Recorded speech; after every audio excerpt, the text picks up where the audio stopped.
ನಮಸ್ತೆ ನವ, ಅದೇ ಹೆಣ್ಮಗಳ? ಅದೇ ಸರ್, ನಾನೇ ಸರ್. ತುಮಕೂರಿಂದ ನಾವು ಮಾತಾಡ್ತಾ ಇರೋದು. ಹೇಗಿದ್ದೀಯವ್ವ? ಚೆನ್ನಾಗಿದೆ ಸರ್. ನಿಮ್ದು ಯಾವಾಗ್ಲೂ ಕೆಲಸ ಮಾಡ್ತಾ ಇದ್ರು ನಿಮ್ದೇ ನೋಡ್ಕೊಂಡಿರ್ತೀನಿ ಸರ್ ನಾನು. ಓಹೋ, ಇದೇ ಮೊದಲೇ ಸಾರಿ ಕರೆ ಮಾಡ್ತಿರೋದಾ? ಇದೇ ಮೊದಲನೇ ಸರಿ ಸರ್. ಅಲ್ಲೇ 3-4 ದಿನದಿಂದ ಮಾಡ್ತಾ ಇದೆ. ಗುರುವಾರ ಮಾಡಿದೆ ಸರ್. ಮಾಡಿದ್ರು ಕನೆಕ್ಟ್ ರಿಂಗ್ ಆಗೋದು, ತಿರ್ಕಟ್ ಆಗೋದು ಸರ್. ಇವತ್ತು ಮಾಡಿದ್ರೆ ಏನೋ ದೇವ್ರ ಧೈರ್ಯದಿಂದ ನಿಮ್ ಜೊತೆ ಮಾತಾಡಿ ಮೈಸೂರಲ್ಲಿ ನೋವೆಲ್ಲ ನೀಡಕೋಬೇಕು ಅನ್ಸ್ತು ಸರ್. ಆಗ್ಲವ, ತೊಂದರೆ ಇಲ್ಲ, ಎಲ್ಲ ಒಳ್ಳೇದಾಗುತ್ತೆ, ಒಳ್ಳೇದಾಗ್ಲಿ. ಕಾರ್ಯಕ್ರಮ ಯಾವಾಗ್ಲಿಂದ ನೋಡ್ತಿದ್ದೀರಿ? ಅಲ್ಲೇ 3 ತಿಂಗಳಿಂದ ನೋಡ್ತಾ ಇದ್ದೀನಿ ಸರ್. ಏನ್ ಮಾಡ್ಕೊಂಡಿರೋದು ನೀವು? ಹಳ್ಳಿಲಿ ಸರ್ ರೇಷ್ಮೆ ಬೆಳಿತೀವಿ. ಒಂದ್ ಸ್ವಲ್ಪ ತೆಂಗಿನ ತೋಟ ಇದೆ.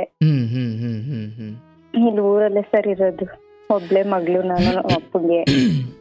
ಹೇಳುವ. ಇಲ್ಲೇ ಪಕ್ಕೂರಲ್ಲೇ ಸೋದ್ರ ಮಾವನ್ ಅಕ್ಕನ ಮಗನ್ಗೆ ಸರ್ ಕೊಟ್ಟಿರೋದು. ಓಕೆ. ಅವ್ರ ಮೊದ್ಲು ಚೆನ್ನಾಗಿದ್ರು, ಮದ್ವೆ ಯಾರಿ ಕೊಟ್ಟಿರೋದು?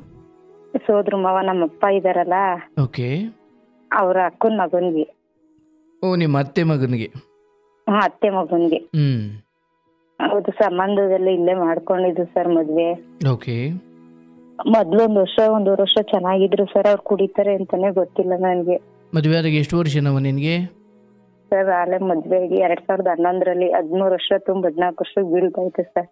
ಎಷ್ಟು ಅಂದ್ರೆ ಏನು ಓದಿದ್ರಿ ನೀವು? ಸರ್ ನಾನು second PUC sir. Second PUC ಓದಿದ್ರಿ? ಹೌದು ಸರ್. ಒಬ್ಬರೇ ಮಗಳಲ್ವಾ, ಇನ್ನೂ ಓದಿಸಬಹುದಿತ್ತು, ಯಾಕೆ ಮದುವೆ ಮಾಡ್ಬಿಟ್ರು? ಇನ್ನೊಂದ್ ತಮ್ಮ ಇದ್ದಾರೆ ಸರ್. ನನ್ನ ತಮ್ಮ ಅವನು ಒಳ್ಳೆ ಬುದ್ಧಿ ಕಲ್ತಿಲ್ಲ ಸರ್, ಆಟ ಓಡಿಸ್ಕೊಂಡು. ಆಗ್ಲಿ. ಈಗ ಇಲ್ಲಿ ಮದುವೆ ಮಾಡಿದ್ರು, ಬಟ್ ಇಲ್ಲಿ ಈ ಕುಡಿಯೋದು ನಿಮಗೆ ಗೊತ್ತಿಲ್ಲ, ನಿಮ್ ತಂದೆ ತಾಯಿ ಗೊತ್ತಿರ್ಲಿಲ್ವಾ? ನಮ್ಮ ಅಮ್ಮಂಗ್ ಗೊತ್ತಿತ್ತಂತೆ ಸರ್. ನಾನು ಓದ್ತಿದ್ದೆ, ನಾನು ಇಲ್ಲೇ ಹತ್ರದಲ್ಲಿ ಇದ್ರು ನೋಡಿರ್ಲಿಲ್ಲ ಸರ್. ನಾನು ಇಲ್ಲೇ ಸೆಕೆಂಡ್ PUC ಇಲ್ಲೇ ಪಕ್ಕದಲ್ಲಿ ಸೈಕಲ್ ಅಲ್ಲಿ ಹೋಗ್ಬೇಕಿತ್ತು, ಬಸ್ ಇರ್ಲಿಲ್ಲ. ಆದ್ರೂ ನನ್ಗೆ ಅಷ್ಟೊಂದು ಗೊತ್ತಾಯ್ತಿರ್ಲಿಲ್ಲ ಏನು ಹಿಂಗೆ ಅಂತ. ನಮ್ಮ ಅಪ್ಪನು ಜಾಸ್ತಿ ಕುಡಿತಿದ್ರು, ಜಾಸ್ತಿ ಫುಲ್ಲು ಕುಡಿತಿದ್ರು. 1-2-3 ವರ್ಷ ಆಗಿತ್ತು ಅಷ್ಟೇ ಬಿಟ್ಟಿ. ಚೆನ್ನಾಗಿದ್ದಾಗ ಆಮೇಲೆ ನಮ್ಮಪ್ಪ ಎಲ್ಲ ನಮ್ಮ ಅಮ್ಮಾರ್ ಕಡೆಯವ್ರು, ನಮ್ಮ ಮಾವ ಅವರಲ್ಲ, ಅವರು ಮದ್ವೆ ಮಾಡ್ಬೇಕು ನನ್ ಮಗನ, ಅವ್ರ ಮಗನ್ ಮದ್ವೆ ಮಾಡ್ಕೋತಾರೆ ಅಂದ್ಬಿಟ್ಟು ನನ್ ಮಗಳು ಚೆನ್ನಾಗಿರ್ತಾಳೆ, ಇಲ್ಲಿ ಮಾಡೋಣ ಅನ್ಕೊಂಡು ಮದ್ವೆ ಮಾಡೋಣ ಅಣ್ಣ ಅಂತ ಕೇಳಿದ್ರು ಅವ್ರನ್ನ. ಇವ್ರು ಒಬ್ಬನ ಮಗ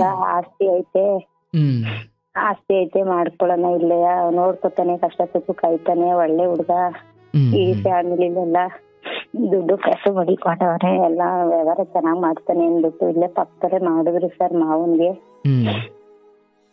ಅವನು ಆಮೇಲೆ 1 ವರ್ಷ ಚೆನ್ನಾಗಿದ್ದ, ತಿರ್ಗಾ ಜಾಸ್ತಿ ಕುಡ್ದ್ಬಿಟ್ಟು ಹೆಂಗೆ ತಂಗೆ ಇಲ್ಲಿ ಬೋರ್ ಹಾಕ್ತು ಒಂದು ಹೊಲದಲ್ಲಿ. ಬಂದ್ಮೇಲೆ ಬೋರ್ ಹಾಕ್ತೆ, ಬೋರು ಸರ್, ಹೊಲದಲ್ಲಿ ಬೋರ್ ಹಾಕ್ತು, ನೀರ್ ಬೀಳ್ತು. ಆಮೇಲೆ ಸ್ವಲ್ಪ ಇಲ್ಲಿ ನೀರು ಸಾಲ್ತಿರೋದಲ್ಲ, ಸಿಂಗಲ್ ಹಾಕಕ್ ಬತ್ತಿದ್ರು, ಸಿಂಗಲ್ ಅಲ್ಲಿ ನೀರ್ ಜಾಸ್ತಿ ಬರ್ತದೆ ಅಂತ. ಅವಾಗ ಎಣ್ಣೆ ಕುಡಿಯ ಜಾಸ್ತಿ ಕಲ್ತ್ಕೊಬಿಟ್ರು. Current ಹಿಡ್ಕೊಬಿಟ್ಟಿತ್ತು sir. ಜೋರ ಮಾತಾಡ್ಬೇಕಿಲ್ಲ, ಕಟ್ ಆಗುತ್ತೆ, ಈಗಲೇ ಹೇಳಿರ್ತೀನಿ. ಕರೆಂಟ್ ಹಿಡ್ಕೊಬಿಟ್ಟಿತ್ತು. ಯಾರನ್ನ? ನಮ್ಮ ಮನೆಯವ್ರ ಸರ್. ಓಕೆ. ಕರೆಂಟ್ ಇಟ್ಕೊಂಡಾಗ ತಕ್ಷಣಕ್ಕೆ ಕರೆಂಟ್ ಏನೋ ಹೋಗಿರ್ತದೆ, ಇವ್ರನ್ನ ತೆಗ್ದು ಈಚೆಗೆ ಎಸ್ಬಿಟ್ಟೈತೆ ಇದರಿಂದ, ಕರೆಂಟ್ ಇಂದ. ಫುಲ್ಲು 2 ಕಡೆ ತೊಡೆನೂ ಓಪನ್ ಆಗಿ, ಆಮೇಲೆ ತಿರ್ಗಾ ಕೈ ಒಂದ್ ಕಡೆ ಬಲಗೈಯಿಂದ ಕಟಿಂಗ್ ಪ್ಲೇಯರ್ ಅಲ್ಲಿ ಅದು ಸರಿ ಇಲ್ಲ ಕಾರಣ ಕಟಿಂಗ್ ಪ್ಲೇಯರ್ಗೆ ಇಂದ ಕೈಗೆ ಜಾಸ್ತಿ ಮಾಂಸ ಎಲ್ಲ ಕಾರಣ ತರ ಹಂಗೆ ಆಗೋಗಿತ್ತು ಸರ್. ಒಬ್ರೆ ಅವಾಗ ಬೆಂಗಳೂರಿಗೆ ಬಂದಿದ್ರು, ಅವ್ರೆ ಹಾಸ್ಪಿಟ್ಲಿಗೆ ಅಂತ, ಯಾರೋ ಫ್ರೆಂಡ್ ಇದ್ರು ಅಂದ್ಬಿಟ್ಟು ಬಂದು ಅಲ್ಲಿ ಆಪರೇಷನ್ ಮಾಡಕ್ಕೆ ನಮ್ನು ಬರೋಳಿದ್ರು. ನಮ್ಗೆ ಯಾರಿಗೂ ಹೇಳಿರ್ಲಿಲ್ಲ, ಎಲ್ಲ ಆಡ್ಕೋತಾರೆ ಅಂದ್ಬಿಟ್ಟು ಒಬ್ನೇ ಹೊಂಟೋಗಿದ್ದೆ ಅವ್ನ ಫ್ರೆಂಡ್ ಹತ್ರ ತೋರ್ಸ್ಕೊಳಕ್ಕೆ. ಅವ್ರಾಗೆಲ್ಲ ಆಪರೇಷನ್ ಮಾಡ್ಬೇಕು ಅಂದ್ರೆ ಇವ್ರ ಕಡೆಯವ್ರು ಬರ್ಲೇಬೇಕು, ಸೈನ್ ಹಾಕ್ಬೇಕು, ಇಷ್ಟೊಂದು ದೊಡ್ಡದಾಗೈತೆ ಅಂದ್ಬಿಟ್ಟು ಬರೋಳಿದ್ರು. ನಾವೆಲ್ಲ ಹೋದ್ವಿ. ಓದಾದ್ಮೇಲೆ ಮಾಡಿದ್ರು, ಆಪರೇಷನ್ ಎಲ್ಲ ಮಾಡಿದ್ರು, ಅಲ್ಲೆಲ್ಲ ತೋರ್ಸ್ಕೊಂಡು ತಿರ್ಗಾ ಊರಿಗೆ ಬಂದ ಸರ್. ಒಳ್ಳೆ ಬುದ್ಧಿ ಕಲಿತಾರೆ ಅಂತ ಅಲ್ಲೆಲ್ಲ 3 ತಿಂಗಳು ಇದ್ದ ಸರ್ ಹಾಸ್ಪಿಟ್ಲಲ್ಲಿ. ಅವಾಗೆಲ್ಲ 1-2 ಲಕ್ಷ ಖರ್ಚಾಯ್ತು. ತಿರ್ಗಾಯ್ತು, ಇನ್ಮೇಲೆ ಚೆನ್ನಾಗಿರ್ತೀನಿ ಅಂತ ಹೇಳಿದ್ರು. ಆಮೇಲೆ ಹಿಂಗೆ ಕಬ್ಬು ಹಾಕಿದ್ದು, ನನಗೆ ಗಾಡಿ ಬೇಕು ಅಂತ ಅಂದ್ರು. ಗಾಡಿ ತಗೋಕೊಟ್ಟು ಗಾಡಿ ತಗೊಡ್ತೆ. ತಿರ್ಗಾ ಎಲ್ ಬೇಕಲ್ಲಿ ಹೋಗಿ ಎಣ್ಣೆ ಜಾಸ್ತಿ ಕುಡಿಯೋದು ಆಗ್ಬಿಟ್ರಲ್ಲ, ಎಲ್ ಬೇಕಲ್ಲಿ ಬೀಳೋದು, ಎಲ್ಲ ಕಂಪ್ಲೇಂಟ್ ಕೊಡೋದು, ಅವರು ಗಾಡಿ ಕಿತ್ಕೊಂಡ್ ಹೋಗೋದು. ಪೊಲೀಸ್ನವರು ಎಳ್ಕೊಂಡೋಗಿ ನಿಲ್ಸಿದ್ರು. ಹ್ಮ್ ಹ್ಮ್ ಹ್ಮ್ ನಮ್ಮಪ್ಪ ಆಮೇಲೆ ಇವ್ರದ್ದು DL ಇರ್ಲಿಲ್ಲ, ಹ್ಮ್ ಹ್ಮ್ ಇನ್ಸೂರೆನ್ಸ್ ಇತ್ತು, DL ಇರ್ಲಿಲ್ಲ. ಹ್ಮ್ ನಮ್ ನಾದ್ನಿ ಯಜಮಾನ್ರವ್ರಲ್ಲ ಓಕೆ. ಅವರು DL ಸೇರ್ಸಿ ಇವರು ಸಬ್ ಇನ್ಸ್ಪೆಕ್ಟರ್ಗೆಲ್ಲ ಹೇಳಿ ಅವರು ಮುಂದೆಗಡೆ ಗುದ್ದಿದ್ರಲ್ಲ ಅವ್ರಿಗೆ ಜಾಸ್ತಿ ಏಟ್ ಆಗ್ಬಿಟ್ಟಿತ್ತು ಸರ್. ಹ್ಮ್ ಹ್ಮ್ ಹ್ಮ್ ಅವ್ರು ಹೇಳ್ದಷ್ಟು ಹೊತ್ತು ಕೊಡ್ಬೇಕಲ್ಲ ಅಂದ್ಬಿಟ್ಟು ಅವರು ಸಬ್ ಇನ್ಸ್ಪೆಕ್ಟರ್ ಈ ತರ ಅವ್ರಿಗೆ ಹೇಳ್ಕೊಟ್ರಂತೆ, ಹ್ಮ್ ಗಾಡಿ ನೀವ್ ಓಡಿಸ್ತಾ ಇದೆ ಅಂತ ಹೇಳಿ. ಹ್ಮ್ ಈ ತರ ಆದ್ರೆ ಸ್ವಲ್ಪ ಪ್ರಾಬ್ಲಮ್ ಕಮ್ಮಿ ಆಯ್ತದೆ ಅಂತ ಹ್ಮ್ ಹ್ಮ್ ಅವ್ರ ನಮ್ಮ ನಾದ್ನಿ ಗಂಡಂದು DL ತೋರ್ಸಿ ಇವ್ರದ್ದು ಇನ್ಸೂರೆನ್ಸ್ ಕ್ಲೇಮ್ ಮಾಡ್ಕೊಳಂಗ್ ಮಾಡಿದ್ರು ಸರ್. ಹ್ಮ್ ಗಾಡಿ ಕಿತ್ಕೊಂಡೋಗ್ ಮಡಿಕೊಬಿಟ್ರು ಅಂತ ನಮ್ಮ ಅಪ್ಪನ್ನೇ ಎಲ್ಲ ಬೈದಿ ಇವತ್ತು ಸುಧಾ ಬಿಟ್ಟಿಲ್ಲ ಸರ್, ಇವತ್ತು ಬೈತಾರೆ. ಹ್ಮ್ ಅವ್ರು ಹೇಳ್ತಾರೆ ನೀನ್ ಚೆನ್ನಾಗಿರು, ಒಂದ್ ತಿಂಗಳು ಚೆನ್ನಾಗಿರು, ನಾನು ಹೊಸ ತಗೋಕೊಡ್ತೀನಿ, ಇಂಥ ಗಾಡಿ ನಮ್ಗೆ ಆಗ್ಬೇಕು ಅಂತ. ಇವ್ರ ಜೀವಾಗ ಎಷ್ಟು ಒಂತವಲ್ಲ ಸರ್, ಮದ್ದೂರು ಮಂಡಿ ಗಾಡಿ ಆ ಕಡಿಗೆಲ್ಲ ಹೊಂಟೈತಾರೆ ಕುಡ್ದ್ವಿ ಅಂದಲ್ಲಿ ಗೊತ್ತಾಗಲ್ಲ. ಹ್ಮ್ ವ್ಯವಹಾರ ಅವರೇ ಮಾಡ್ತಿದ್ರು, ನಮ್ಗೇನು ಅವಾಗ ಗೊತ್ತಾಯ್ತಿರ್ಲಿಲ್ಲ. ಹ್ಮ್ ಈ ಹ್ಮ್ ಕುಡಿಯೋ ಜಾಸ್ತಿ ಆದ್ಮೇಲೆ ಇವಾಗ ಒಂದ್ 2-3 ವರ್ಷದ ಹಿಂದೆಯಿಂದ ನಮ್ಮಮ್ಮ ನಮ್ಮ ಅಕ್ಕ ನನ್ನ ನಾದ್ನಿ ಅವರೆಲ್ಲ ಅವ್ನ್ ಯಾವ್ದನ್ನು ಮಾಡಲ್ಲ, ಹಿಂಗ್ ಮಾಡ್ಕೊಂಡ್ ಹೋಗ್ ನೀನು ಅಂತ ಹೇಳಿ ನನ್ನ ಮಾಡಕ್ ಹೇಳಿದ್ರು. ಹ್ಮ್ ಹ್ಮ್ ಆಮೇಲೆ ಬ್ಯಾಂಕ್ ಅಲ್ಲಿ ಎಲ್ಲ ಬಂದ್ರು, ಅವ್ರಿಗೆ ಬತ್ತಿತ್ತಲ್ಲ ಹ್ಮ್ ಬಂದ್ರುನು ಇವರು ATM ಕಾರ್ಡ್ ಕುಡ್ದಾಗ ನಂಬರ್ ಹೊಡಿಯೋದ್ ಗೊತ್ತಾಗಿಲ್ಲ ಸರ್. 75,000 ದುಡ್ಡಿತ್ತು. ಹ್ಮ್ ಇವರು 1,000 ಹೊಡಿಯಕ್ ಹೋಗೋರೇನಾಗದೆ 100 ರೂಪಾಯಿ ಬಂದ್ಬಿಟ್ಟದೆ. ಹ್ಮ್ ಅವ್ನ್ ಪಕ್ಕದಲ್ಲಿ ಇವ್ನ ಎಣ್ಣೆ ಹೆಚ್ಚಾಗಿತ್ತಲ್ಲ, ಕಾರ್ಡ್ ಒಂದೇ ಕಾರ್ಡ್ ಕೆನರಾ ಬ್ಯಾಂಕ್ ಒಂದೇ ಕಾರ್ಡು ಹೆಚ್ಚು ಕಮ್ಮಿ ಆಗ್ಬಿಟ್ಟು ಅವನೇನ್ ಮಾಡವನೆ ದುಡ್ಡಿದ್ದು ಇವ್ನು ನಂಬರ್ ಹೊಡೆದಿದ್ ನೋಡ್ಕೊಂಡವನಲ್ಲ, ಆ ಕಾರ್ಡ್ ಚೇಂಜ್ ಮಾಡ್ಕೊಟ್ಬಿಟ್ಟು ಹೊಂಟೋಗವನೆ ಸರ್ ಅವತ್ತು. ಅವನ್ ಅದೇ ಎಲ್ಲಾನ ಫುಲ್ಲು ಎತ್ಕೊಬಿಟ್ಟವನೆ. ಅವಾಗ ಏನೋ ರಜಾ ಇತ್ತು, ಒಂದ್ 3 ದಿನ ವರಮಹಾಲಕ್ಷ್ಮಿ ಹಬ್ಬದ ಟೈಮಲ್ಲಿ ಶನಿವಾರ ಭಾನುವಾರ ರಜಾ, ಶುಕ್ರವಾರ ರಜಾ, ತಿರುಗ್ ಸೋಮವಾರ ನೋಡ್ಕೋತಾನೆ.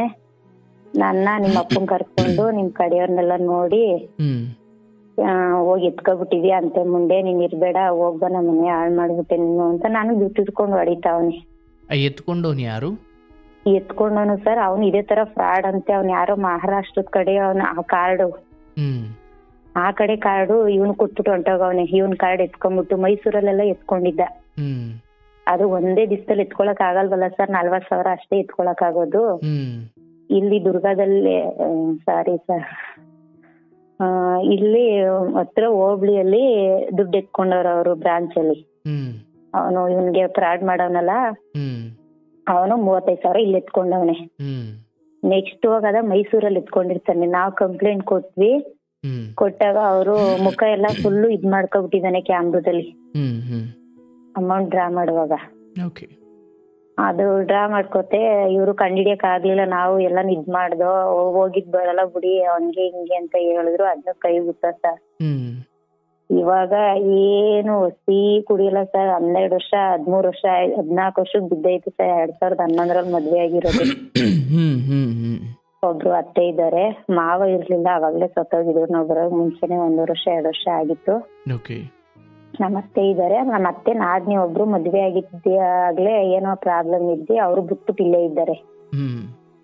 ಏನು ಇಲ್ಲ ಸರ್, ಎಲ್ಲಾ ಅವ್ರ ಜೀವನ ಅವ್ರು ಮಾಡ್ಕೋತಾರೆ. ಇವನು ಕುಡಿದೆ ಹೋದ್ರೆ ಚೆನ್ನಾಗೇ ಇರ್ತಾರೆ, ಕುಡಿದ್ಬಿಟ್ರೆ ನಮ್ನೆ ಒಳಗ್ ಕೂಡಲ್ಲ. ಇವತ್ತು ಇಲ್ಲೇ ಪಕ್ಕದ ಮನೆ ನಮ್ಮ ಅಕ್ಕಾರ ಮನೇಲಿ ಕುಂತಿದೀನಿ ಸರ್. ನಿಮ್ ಮನೆಗ್ ಕೊಡಕ್ಕೂ ಅಲ್ಲ, ಊಟ ಅಡ್ಗೆ ಊದ್ನ ಸುಧಾ ಬೇರೆ ಮನೆಗ್ ತಗೊಂಡೋಗ್ ಕೊಡ್ಬೇಕು. ಅಡಿಗೆ ಮಾಡ್ತೀವಲ್ಲ ಅದ್ನು ಬೇರೆಯವ್ರ ಮನೆಗ್ ತಗೊಂಡೋಗಿ ಅವ್ರು ಕೊಡ್ಬೇಕು. ಅವರು ಬೇರೆ ಮನೇಲಿ ಮನಿಕೋತಾರೆ. ಇಲ್ಲೇ ಪಕ್ಕದ ಮನೇಲಿ ಸರ್. ಅವ್ರಿಗೆ ಫ್ರೆಂಡ್ಸ್ ಇದಾರೆ ಒಬ್ಬೊಬ್ರು, ಅವ್ರ ಮಕ್ಳು ಎಲ್ಲ ಬೆಂಗಳೂರಲ್ಲಿ ಇದ್ದಾರೆ. ಅವ್ರು ಇಲ್ಲೇ ಪಕ್ಕದ ಮನೇಲಿ ಇದ್ದಾರೆ. ನಮ್ಮ ಅತ್ತೆ ಅವರು ಯಾವಾಗ್ಲೂ ಫ್ರೆಂಡ್ಸ್. ಅವ್ರ ಮನೆಗ್ ತಗೊಂಡೋಗಿ ಅಡಿಗೆ ಮಾಡ್ಕೊಂಡೋಗಿ ಕೊಡ್ಬೇಕು.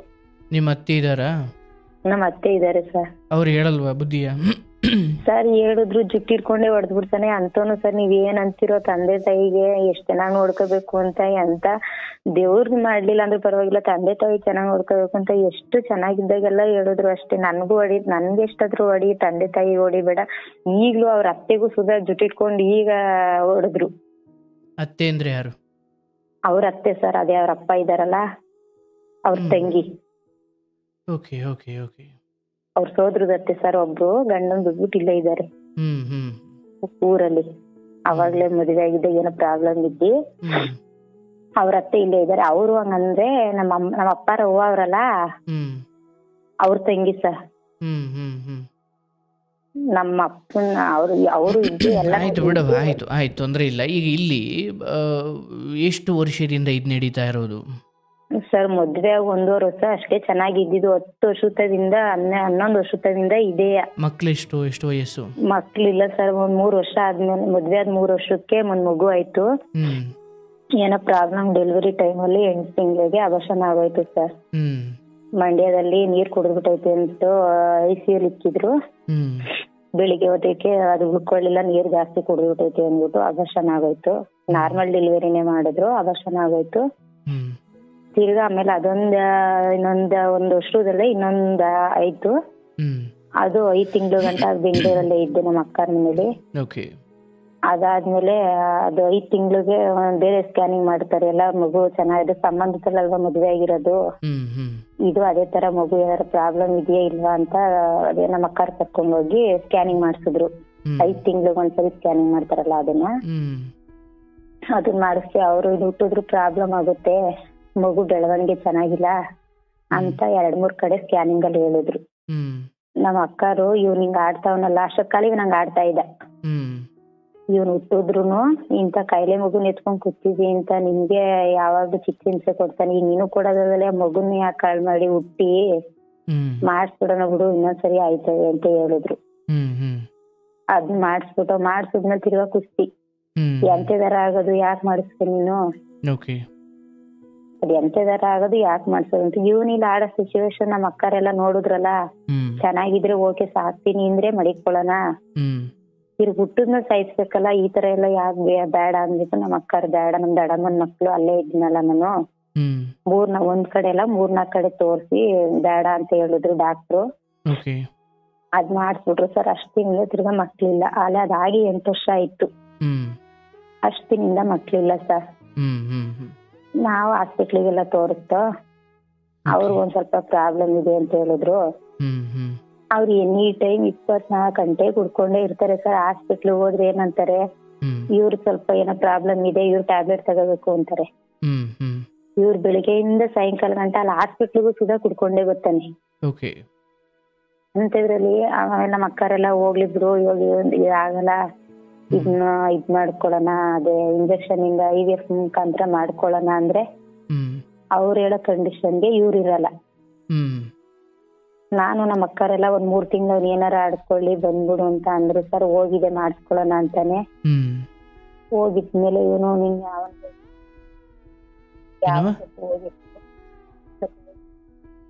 ಕೇಳಿಸ್ತಾ ಇಲ್ಲವಾ? ಕೇಳಿಸ್ತಾ ಇಲ್ಲ.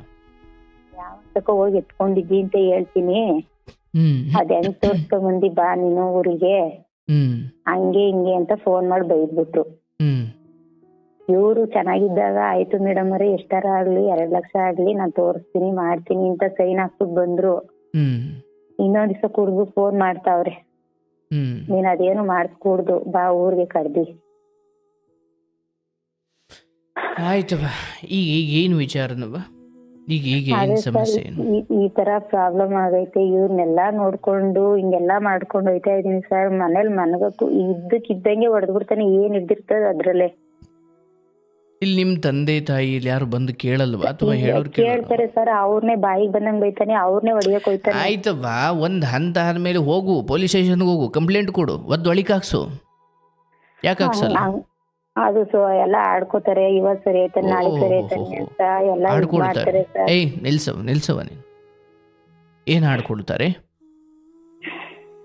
ಮತ್ತೆ ಇಲ್ಲಿ ಬಂದು ಹೇಳ್ಬಾರ್ದು, ಸುಮ್ನೆ ಇರ್ಬೇಕು. ಮತ್ತೆ ಇಲ್ಲಿ ಹೇಳ್ಕೊಂಡ್ರೆ ಇಲ್ಲಿ ಆಡ್ಕೊಳಲ್ವಾ? ಮತ್ತೆ ಹೌದು ಸರ್, ನಾನು ಅದಕ್ಕೆ ಇದೆಲ್ಲ ಬಿಟ್ಬಿಟ್ಟು ಕೇಳಿಸ್ಕೊ. 4 ದಿವಸ ಬದುಕಿದ್ರು ಅನ್ಯಾಯವನ್ನ ವಿರೋಧಿಸುವ ಗುಣ ಇದ್ದುಕೊಂಡು ಬದುಕಬೇಕು. ಆಯ್ತು, ಒಂದು ಹೆಣ್ಮಗಳಾಗಿ ಎಷ್ಟು ಕ್ಷಮೆಯ ಧರಿತ್ರಿ ಆಗಬೇಕು, ಎಷ್ಟು ಅದನ್ನು ಸಹನೆ ಮಾಡಬೇಕು, ಮಾಡಿದ್ದಾಯ್ತು. ಬಟ್ ಈ ಹಂತಕ್ಕೆ ಬಂದಾದ್ಮೇಲೆ ಅದು ಸರಿ, ನಾನು ಹೇಳಿದೆ ಜೀವನ ಪೂರ್ತಿ ಅದು ಸರಿ ಹೋಗಲ್ಲವ. ನೀನು ಯಾವುದೇ ದೇವರಿಗೆ ಏನು ಹರಕೆ ಹೊತ್ಕೊಂಡು ಅದು ಏನು ತಿಪ್ಪುರ್ಲಾಗ ಹಾಕಿದ್ರು ಇದು ಸರಿ ಹೋಗಲ್ಲ. ಇಲ್ಲಿ ಅಟ್ಲೀಸ್ಟ್ ನನ್ನ ಉಳಿದ ಸಮಯ, ಈಗ ಮಕ್ಕಳಿಲ್ಲ, ಏನು ಯಾವ ಕಾರಣಕ್ಕೆ ಬದುಕಬೇಕು? ಅಟ್ಲೀಸ್ಟ್ ನನ್ನನ್ನು ನಾನು ನೋಡ್ಕೊಳ್ಳೋಣ, ಗಂಡನ್ನು ನೋಡ್ಕೊಳ್ಬೇಕು, ಹೌದು. ಆದರೆ ಆತ ಅದಕ್ಕೆ ಯೋಗ್ಯ ಅಲ್ಲ ಅಂದರೆ ಕೊಡು, ಕಂಪ್ಲೇಂಟ್ ಕೊಡು, ಹೋಗು. ಹಿಂಗೆ ಬೇರೆ ಮನೇಲಿ ಮಲ್ಕೊಂಡು ಭಯ ಪಡ್ಕೊಂಡು ಒದ್ದಾಡ್ಕೊಂಡು ಯಾವುದವ ಇದು? ಹೌದು ಸರ್. ಇಲ್ಲಿ ಯಾರು ಅದಕ್ಕೆ ಹೇಳಿದ್ದು, ಒಂದೇ ಸಾರಿ ಕಾನೂನು ಹಂಗೆಲ್ಲ ಹೋಗುವುದು ತಪ್ಪಾಗುತ್ತೆ. ಆದರೆ ಇದೇನು ಒಂದು ದಿವಸದ 2 ದಿವಸದ ಕಳೆದ 10-12 ವರ್ಷದಿಂದ ಬರೀ ಇದೇ ಆಯಿತು ಅಂದಾಗ ಒಂದು ಮಿತಿ ಬೇಡವಾ ಅದಕ್ಕೆ? ನಾನಾದರೂ ಒಂದು ಹೆಂಡತಿ ಯಾವಾಗ ಸೌಮ್ಯವಾಗಿರಬೇಕು ಅಥವಾ ಸಂಯಮಳಾಗಿರಬೇಕು, ಅಥವಾ ಯಾವಾಗ ಆಕೆ ದೇವತೆ ಥರ ಇರಬೇಕು, ಗಂಡ ತಿದ್ದಿಕೊಳ್ಳೋಕೆ ತಯಾರಾಗ್ತಿದ್ದಾನೆ ಅಥವಾ ಅವನು ಕ್ಷಮೆ ಕೇಳ್ತಿದ್ದಾನೆ ಅಥವಾ ಅವನು ತಿದ್ದುಕೊಳ್ತಿದ್ದಾನೆ ಅಂದಾಗ ನಾನು ಕ್ಷಮಿಸಬಹುದು.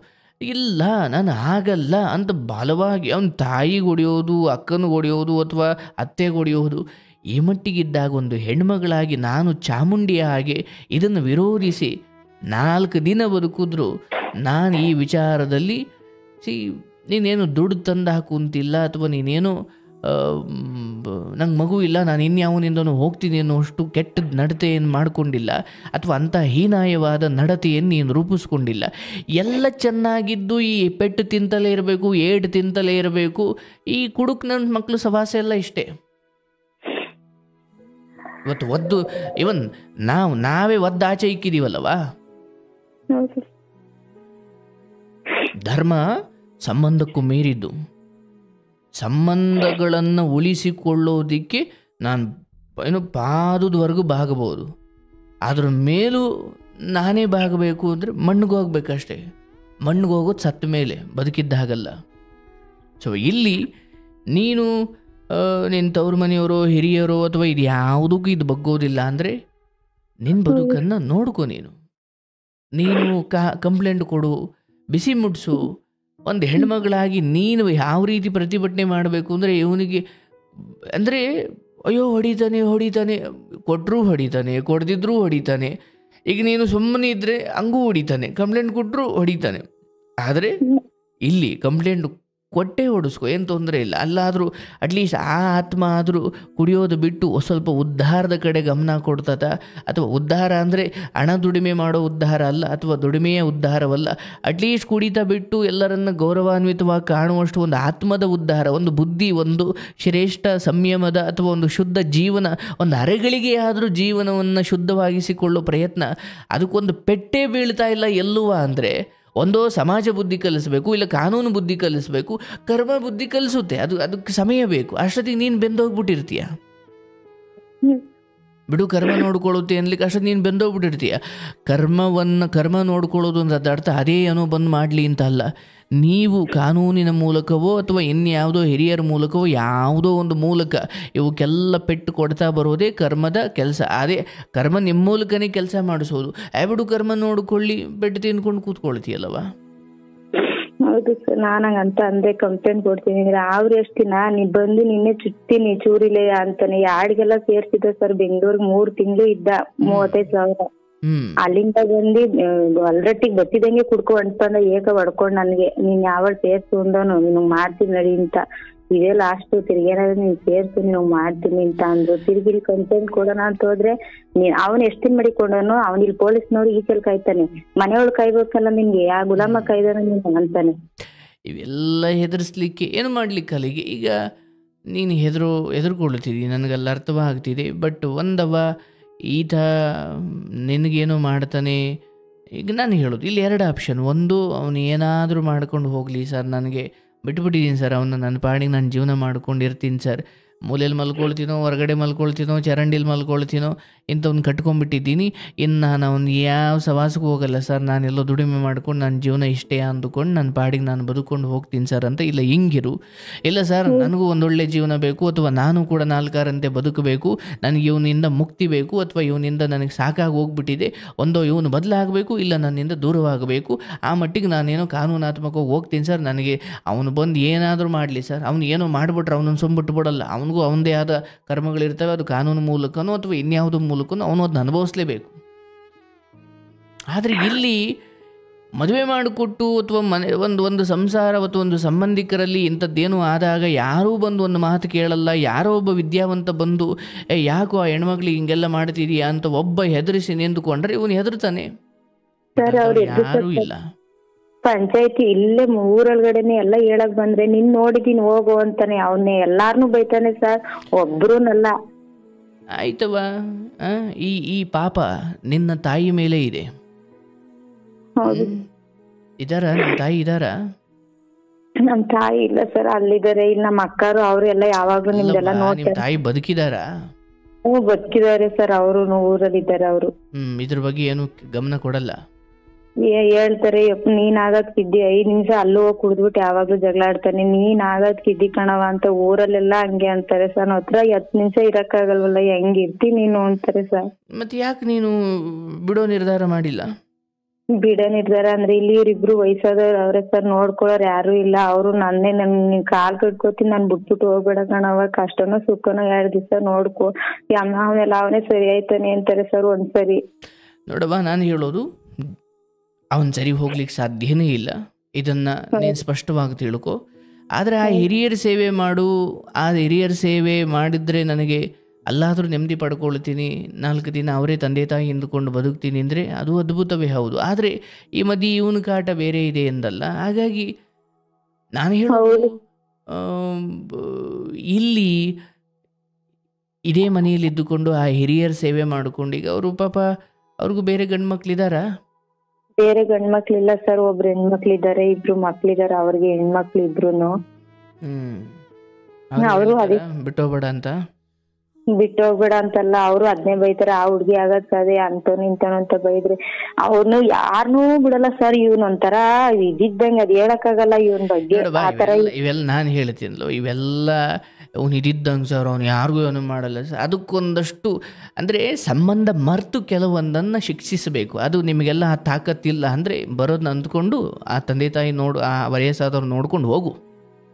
ಹೌದು ಸರ್, ನಾನು ಅಷ್ಟೇ ನಿರ್ಧಾರ ಮಾಡ್ಕೊಂಡಿದೀನಿ. ಇವನು ಊಟ ಕೆಲಸ ಮಾಡಕ್ 2 ಬಿಟ್ಟಿದ್ರೆ ಸಾಕಾಗಿತ್ತು, ಕದ ಹಾಕೋತಾನೆ ಯಾವಾಗ್ಲೂ. ಈಚೆಗೆ ತಳ್ಳಿಬಿಟ್ಟು. ಎಷ್ಟು ವಯಸ್ಸು ಆತನಿಗೆ? ಅವನ್ಗಾಲೆ 39 ವರ್ಷ ಆಗೈತೆ ಸರ್. ನಿಮ್ಗೆ ಎಷ್ಟು ವರ್ಷ? ನಮ್ಗೆ ಇವತ್ತು 30 ವರ್ಷಕ್ಕೆ ಬಿದ್ದೈತೆ ಸರ್. 39 ವರ್ಷ. ಏನ್ ಕೆಲಸ ಮಾಡ್ತಾರೆ? ವ್ಯವಸಾಯನೇ ಸರ್. ಬಂದ್ರೆ ಒಂಚೂರು ನೀರ್ ನೋಡ್ತಾನ ಅಷ್ಟೇ, ಸೊಪ್ಪನು ಕೀಳಲ್ಲ, ಏನು ಮಾಡಲ್ಲ. ಸುಮ್ನೆ ಸಂತಕ ನಾನೇ ದುಡ್ಡು ಕೊಡ್ಬೇಕು. ಯಾಕೆ ಅಂದ್ರೆ ಜಮೀನ್ ದುಡಿಮೆ ಏನವ? ನಿನ್ ಮನೆ ಹೆಂಗ್ ನಡೆಯುತ್ತೆ? ರೇಷ್ಮೆ ಬರುತ್ತೆ ಸರ್. ನಾನು ರೇಷ್ಮೆ ಯಾರು ಮಾಡ್ತಾರೆ? ಅದ್ ನಾನೇ ಮಾಡೋದು ಸರ್. ನಮ್ಮ ಅಮ್ಮಾರ ಅವರೆಲ್ಲ ಅವ್ರು ಇನ್ನೂ ಸ್ವಲ್ಪ ಇದಾಗಿದ್ದಾರೆ, ಸೊಪ್ಪು ಕಿತ್ಕೊಡ್ತಾರೆ, ನಾನೇ ಸಾಯ್ಕೋತೀನಿ. ಅದಕ್ಕೆಲ್ಲ ಅಡ್ಡಿ ಮಾಡ್ತಾರ? ದುಡ್ಡು ಕೊಡದೆ ಹೋದ್ರೆ ಕದ ಇಕ್ಕೊಳ್ಳೋದು, ಸೊಪ್ಪು ಮಾರ್ಕೋತೀನಿ ಅನ್ನೋದು. ಆ ರೇಷ್ಮೆ ಹುಳಿಂದ ಸೊಪ್ಪನೆ ಹಾಕಿದ್ ಕೊಡಲ್ಲ, ಕದ ಇಕ್ಕೋತಾನೆ ಒಳಕ್ ಹೋಗಿ. ದುಡ್ಡು ಕೊಟ್ಬಿಟ್ಟು ನೀನ್ ಆಮೇಲೆ ಮಾಡು ಅಂತಾನೆ. ನಾನ್ ಯಾಕೆ ಮಾಡನಿ ಅಂದ್ರೆ, ಹೋಗು ನಿನ್ ಪಾಡು ನೀನ್, ನಾನೇನೋ ಮಾರ್ಕೊಂಡ್ ಜೀವನ ಮಾಡ್ತೀನಿ, ನಿನ್ ಯಾರು ನಚ್ಕೊಂಡಿದ್ದಾನೆ ಅಂತಾನೆ. ಆಯ್ತು, ಹೊರಗಡೆ ಬಂದ್ ಜೀವನ ಮಾಡು ಸರ್. 3 ತಿಂಗಳು ಬಂದಿದೆ, 3 ತಿಂಗಳು ಇರುತ್ತೆ. ಎಲ್ಲ ವಯಸ್ಸಾದವ್ರು, ಇವಾಗ ನೀನ್ ಊರವರೆಲ್ಲ ವಯಸ್ಸಾದವ್ರು, ನೀನು ಬಿಟ್ಬಿಟ್ಟು ಹಂಗ್ ಬರ್ಬೇಡ ಕಣವ, ಅವ್ರು ನಿನ್ನೆ ನಂಬ್ಕೊಂಡವ್ರೆ, ಮಕ್ಳಿಲ್ಲ ಮರಿಲ್ಲ ಅಂತ ತಲೆ ಕೆಡ್ಸ್ಕೋಬೇಡ, ಟೈಮ್ಗೆ ಏನೋ ಆಯ್ತದೆ. ಇವಾಗ ಇವೆಲ್ಲ ಆಗೋಗದೆ, ನಿನ್ ಕೈ ಮುಗಿತೀನಿ. ಅವ್ರು ಇನ್ನೇನೋ ಇವತ್ತು ನಾಳೆ ಸಾಯೋ ಟೈಮಲ್ಲಿ ಇನ್ಯಾರಿದ್ದಾರೆ ಅವ್ರು ನೋಡ್ಕೊಳಕ್ ನೀನಲ್ದೆ ಅಂತ ಎಲ್ಲ ಹೇಳಿ ತಿರ್ಗಾ ಕರ್ಕೊಂಡ್ಬಂದು ಸರ್ ಬೆಂಗ್ಳೂರ್ಗೆ ಹೊಂಟು ಬಂದಿದ್ದೆ. ನಾನು 3 ತಿಂಗಳು ಅಲ್ಲೇ ಇದ್ದೆ. ಆಯ್ತವ, ಆ ಹಿರಿಯರನ್ನು ಕೈ ಬಿಡಬೇಡ, ಅಲ್ಲೇ ನೋಡಿಕೊಂಡು. ಬಟ್ ನಾನು ಹೇಳೋದು, ಇವನ ವಿಚಾರವಾಗಿ ನೀನೊಂದು ಕಂಪ್ಲೇಂಟ್ ಕೊಟ್ಟಿರುವುದು ಯಾವುದಕ್ಕೂ ಉತ್ತಮ. ಅದನ್ನು ಮೀರಿ ನೀನು ಭಾವನಾತ್ಮಕವಾಗಿ ಅವನು ಹಂಗೆ ಮಾಡ್ತಾನೆ ಹಿಂಗೆ ಮಾಡ್ತಾನೆ ಇಲ್ಲವ, ಎದುರುಕೊಳ್ಳೋರು ಇರೋವ್ರಿಗೆ ಎದುರಿಸೋರು ಇರ್ತಾರೆ. ಬಟ್ ಈತನ ದೀಪ ತುಂಬ ಉರಿತಾ ಇದೆ. ಅದಕ್ಕೊಂದು ಕೊನೆ ಇದೆ. ಇರಲಿ, ನಾನು ನುಡಿಯಲ್ಲ. ಬಟ್ ನೀನು ನಿನ್ನ ಆತ್ಮರಕ್ಷಣೆಗೋಸ್ಕರ ಯಾವ ಹಂತಕ್ಕಾದರೂ ಇಳಿಯೋಕೆ ನೀನು ತಯಾರಿರಬೇಕು. ಕಂಪ್ಲೇಂಟ್ ಕೊಡಬೇಕಾದ ಸ್ಥಿತಿ ಬಂದರೆ ನೀನು ಕೊಡಲೇಬೇಕು. ಆ್ಯಂಡ್ ಈ ಒಂದು ಹೆಣ್ಣುಮಗಳಾಗಿ ನೀನು ಇಂತಹ ಮನಸ್ಥಿತಿಯವರನ್ನು ವಿರೋಧಿಸದೆ ನಾನು ಹಿಂಗೇ ಇರ್ತೀನಿ ಅಂದರೆ ಆ ಜನ್ಮಕ್ಕೆ ಅರ್ಥವೇ ಇಲ್ಲವ. ಆಯಿತು, ಹಿರಿಯರನ್ನು ನೋಡಿಕೊಂಡು ಪುಣ್ಯ ಸಂಪಾದನೆ ಮಾಡೋದು, ಅಥವಾ ಹಿರಿಯರನ್ನು ನೋಡಿಕೊಂಡು ನಿನ್ನ ಮಾತು ಉಳಿಸ್ಕೊಳ್ಳೋದು, ಅಥವಾ ನಿನ್ನ ಕಷ್ಟ ಸಹಿಸ್ಕೊಂಡು ಅವ್ರನ್ನ ನೋಡ್ಕೊಳ್ಳೋದು, ಇದು ಒಂದು ಕಡೆ. ಆದರೆ ನನ್ನ ಬದುಕನ್ನು ಚೆನ್ನಾಗಿ ಇಟ್ಕೊಳ್ಳೋದು ನನ್ನದೇ ಜವಾಬ್ದಾರಿ. ಇವತ್ತು ಆ ಮಗು ಅವನನ್ನು ಹಂಗೆ ಸಾಕಿದ್ದಕ್ಕೆ ಇವತ್ತು ಅವರು ಆ ಫಲ ತಿಂತಾ ಇದ್ದಾರೆ. ಅಂದರೆ ಅವರು ಮೇಲ್ನೋಟಕ್ಕೆ ಪಾಪ ಅನಿಸಿದ್ರು, ಎಲ್ಲರದ್ದು ಅವ್ರವ್ರ ಕರ್ಮಗಳವು. ಚಿಕ್ಕದಿಂದ ಚೆನ್ನಾಗ್ ಸಾಕ್ಬಿಟ್ರು. ಎಲ್ಲ ಅದೇನೇನು ಬಿಡಿಸಿ ಹೇಳಬೇಕಿಲ್ಲವ, ಅವೆಲ್ಲ 39 ವರ್ಷದ ಒಬ್ಬ ವ್ಯಕ್ತಿ ಈ ಮಟ್ಟಿಗೆ ತಂದೆ ತಾಯಿ ಮಡಿಯೋ ಮಟ್ಟಿಗಿದ್ದಾನೆ ಅಂದರೆ ಅಲ್ಲಿ ತಂದೆ ತಾಯಿಗಳ ವೈಫಲ್ಯವು ತುಂಬ ದೊಡ್ಡದೇ ಇರುತ್ತೆ. ಹೌದು ಸರ್, ನೀವ್ ಹೇಳ್ದಂಗೆ ಎಲ್ಲ ಹೇಳೋದು, ನೀವ್ ಅವಾಗಿಂದ ಹಂಗ್ಬಿಟ್ಟು ಅದಕ್ಕೆ ಅವ್ನಿಗಿರೋದು. ಇವತ್ತು ಅದರ ಫಲವನ್ನು ಅವರು ತಿಂತಿದ್ದಾರೆ. ಬಟ್ ಎಲ್ಲೋ ಒಂಚೂರು ನಿನ್ನ ಆಗಮನದಿಂದ ಅವ್ರಿಗೆ ತಮ್ಮ ಪಾಪಗಳಲ್ಲಿ ಒಂಚೂರು ಬಿಡುವು ಸಿಗ್ತಾ ಇದೆ. ಮತ್ತೆ ನೀನಿಲ್ಲಿ ನಿರ್ಗಮಿಸಿದ್ರೆ ಅವ್ರಿಗೆ ಆ ಪರಿಪೂರ್ಣ ಪಾಪದ ದರ್ಶನವಾಗುತ್ತೆ. ಹೌದು ಸರ್, ಸದ್ಯಕ್ಕೆ ನೀನು ಅಲ್ಲಿದ್ದುಕೊಂಡು ಒಂದಷ್ಟು ಸಮಯ ಕಾಯು. ಈಗ ಮಕ್ಕಳ ಬಗ್ಗೆ ನಾನು ಭರವಸೆ ಕೊಡಲ್ಲ, ಆಯ್ತಾ? ಆ ವಿಚಾರವಾಗಿ ನಾನೇನು ಹೇಳಲ್ಲ, ನನಗೆ ಅಲ್ಲಿ ಏನು ಅನ್ನಿಸ್ತಾ ಇಲ್ಲ. ಆ ವಿಚಾರ ನೀನು ಆಗಲ್ಲ ಅನ್ನೋ ಭಾವನೆಯಲ್ಲೇ ಇರು, ಏನು ತೊಂದರೆ ಇಲ್ಲ. ಅಥವಾ ಅದರ ಆಗುತ್ತೆ ಅಂತ ಇದ್ದುಕೊಂಡು ಆಮೇಲೆ ಮತ್ತೆ ದುಃಖ ಆಗೋದು ಬೇಡ. ಹೌದು ಸರ್, ನಾನು ಅದಕ್ಕೆ ಅದ್ರದ್ದು ನಿಶ್ಚಿಂತನೆ ಬಿಟ್ಬಿಟ್ಟಿದೀನಿ. ಯಾವ್ದು ಆಸೆನೂ ಇಲ್ಲ. ಇರೋದ್ಗಿಂತ ಎಂತೆಂತವ್ರ ಜೀವನ ಮಾಡ್ತಾನೆ ಅದೆಲ್ಲ ನೋಡ್ಕೊಂಡು, ನಾನು ವಯಸ್ಸಾದವ್ರು ನೋಡ್ಕೊಂಡು ಇವನು ಏನು ಮಾಡೋದು ಸರ್, ಸುಮ್ಮನೆ ನೆಮ್ಮದಿಲಿ ನಾನೇ ಗೈದ್ ಇಕ್ತೀನಿ ಸರ್. ದೇವರಾಣಿ ಈಗಿನ ಇದ್ರಲ್ಲಿ ನಾನು ಆಗಕ್ಕಿದ್ದೀನಿ ಸರ್. ಆಗಲ್ವ, ಈತ ಬದಲಾಗಲ್ಲ. ಆದರೆ ನಿನಗೆ ಉಸಿರುಗಟ್ಟಿಸುವ ವಾತಾವರಣದಿಂದ ಇನ್ನು 2.5 ವರ್ಷದಲ್ಲಿ ಒಂದು ಮುಕ್ತಿ ಸಿಗುತ್ತೆ. ಅದು ಈತನಿಗೇನೋ ಆಗುತ್ತಾ ಇಲ್ಲ ನಿನ್ನ ಬದುಕಲ್ಲೇನೋ ಆಗುತ್ತಾ ಅದು ಮುಂದೆ ನಿನಗೆ ಗೊತ್ತಾಗುತ್ತೆ. ಆದರೆ ಇನ್ನೊಂದು ಸ್ವಲ್ಪ ಸಮಯ ಇರು. ಬಟ್ ಈತನ ವಿಚಾರದಲ್ಲಿ ನೀನು ತುಂಬ ಮೈಯೆಲ್ಲ ಕಣ್ಣಾಗಿದ್ದುಕೊಂಡು ಆ ಹಿರಿಯರ ಸೇವೆ ಮಾಡು. ಏನು ಕೆಟ್ಟದ್ದಾಗಲ್ಲ, ಅಥವಾ ಅದರಿಂದ ಅದು ನಷ್ಟವೂ ಏನೂ ಅಲ್ಲ. ಅದು ಯಾವುದೋ ರೀತಿಯಲ್ಲಿ ನಿನಗೆ ಉಪಕಾರ ಅಥವಾ ಅದು ಯಾವುದೋ ರೀತಿಯಲ್ಲಿ ನಿನಗೆ ಒಳ್ಳೆಯದೇ ಆಗುತ್ತೆ. ಅದೇನು ಅವರೇ ನನ್ನ ತಂದೆ ತಾಯಿ ಎಂದುಕೊಂಡು ಸೇವೆ ಮಾಡು. ಆದರೆ ಇಲ್ಲಿ ಒಬ್ಬ ತಮ್ಮನ ಗುಣ ಏನು ಅಂತ ಗೊತ್ತಿದ್ದು ತನ್ನ ಮಗಳನ್ನು ಬಾವಿಗೆ ತಳ್ಳಿದ ನಿನ್ನ ತಾಯಿ ಈ ವಿಚಾರದಲ್ಲಿ ತುಂಬ ನರಕ ನೋಡಬೇಕಿದೆ. ತಾಯಿ ಅಲ್ಲ ಸರ್, ತಂದೆ. ತಂದೆನೋ ನಿನ್ನ ಎತ್ತವರು ಯಾರಿಗೊಬ್ರಿಗೆ ಗೊತ್ತಿತ್ತು. ಹೌದು ಸರ್. ಇಲ್ಲಿ ಇದು ನನ್ನ ಶಾಪವೂ ಅಲ್ಲ, ಏನೂ ಅಲ್ಲ. ಆದರೆ ಇದು ಕರ್ಮ. ಅವರು ಈ ಕಾರಣಕ್ಕೆ ತುಂಬ ದೊಡ್ಡ ದುಃಖವನ್ನು ಅನುಭವಿಸಬೇಕಿದೆ. ನಿನ್ನ ತಂದೆ ನಿನ್ನ ಅತ್ತೆ ಮಾವನ ನೀನು ನೋಡ್ಕೋ, ಈ ವಿಚಾರದಲ್ಲಿ ನನ್ನ ಪಾಲಿಗೆ ಬಂದಿರೋದಿಷ್ಟು ಅಂತ ಸಂತೃಪ್ತಿ ಪಟ್ಕೋ.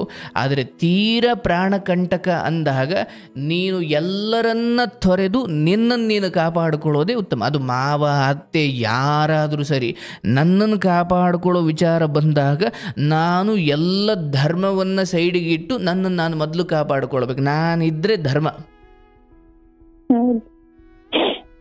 ಅಂತ ಸ್ಥಿತಿ ಬಂದಾಗ ನಾನು ರಾತ್ರೋರಾತ್ರಿ ಮನೆ ಬಿಟ್ಟಾದರೂ ಸರಿ ನನ್ನನ್ನು ನಾನು ಕಾಪಾಡಿಕೊಳ್ಬೇಕು.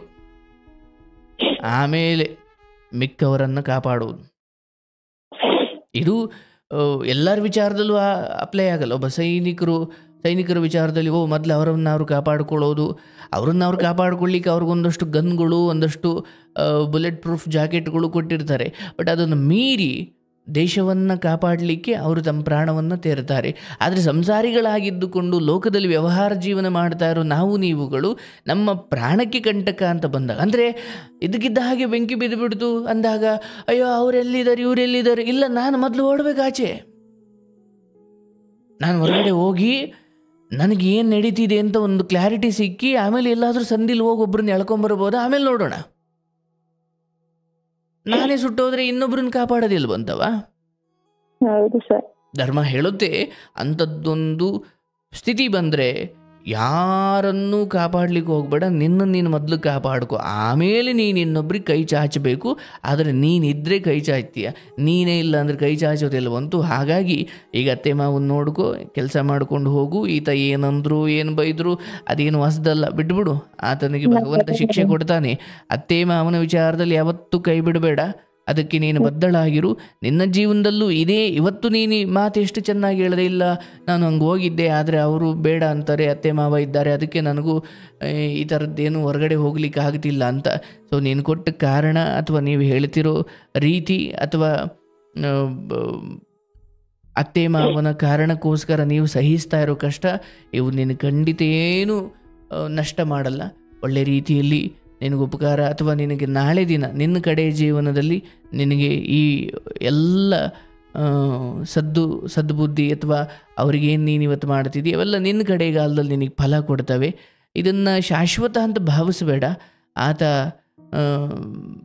ಬಹಳ ದೊಡ್ಡ ಪೆಟ್ಟು ತಿಂತಾನೆ, ಇನ್ನು ಒಡೆಯೋಕ್ಕೂ ಆಗದೆ ಇರೋ ಸ್ಥಿತಿಗೆ ಹೋಗ್ಬೋದು, ಯಾರಿಗೆ ಗೊತ್ತು. ಹಾಗಾಗಿ ಎಲ್ಲ ಒಳ್ಳೆಯದೇ ಆಗಲಿ. ನೀನು ನಿನ್ನ ಪ್ರಾಣವನ್ನು ರಕ್ಷಣೆ ಮಾಡಿಕೊಳ್ಳಿಕ್ಕೆ ಮೈಯೆಲ್ಲ ಕಣ್ಣಾಗಿರು. ಈ ನಿನ್ನ ಅತ್ತೆ ಮಾವನ ಚೆನ್ನಾಗಿ ನೋಡ್ಕೊ.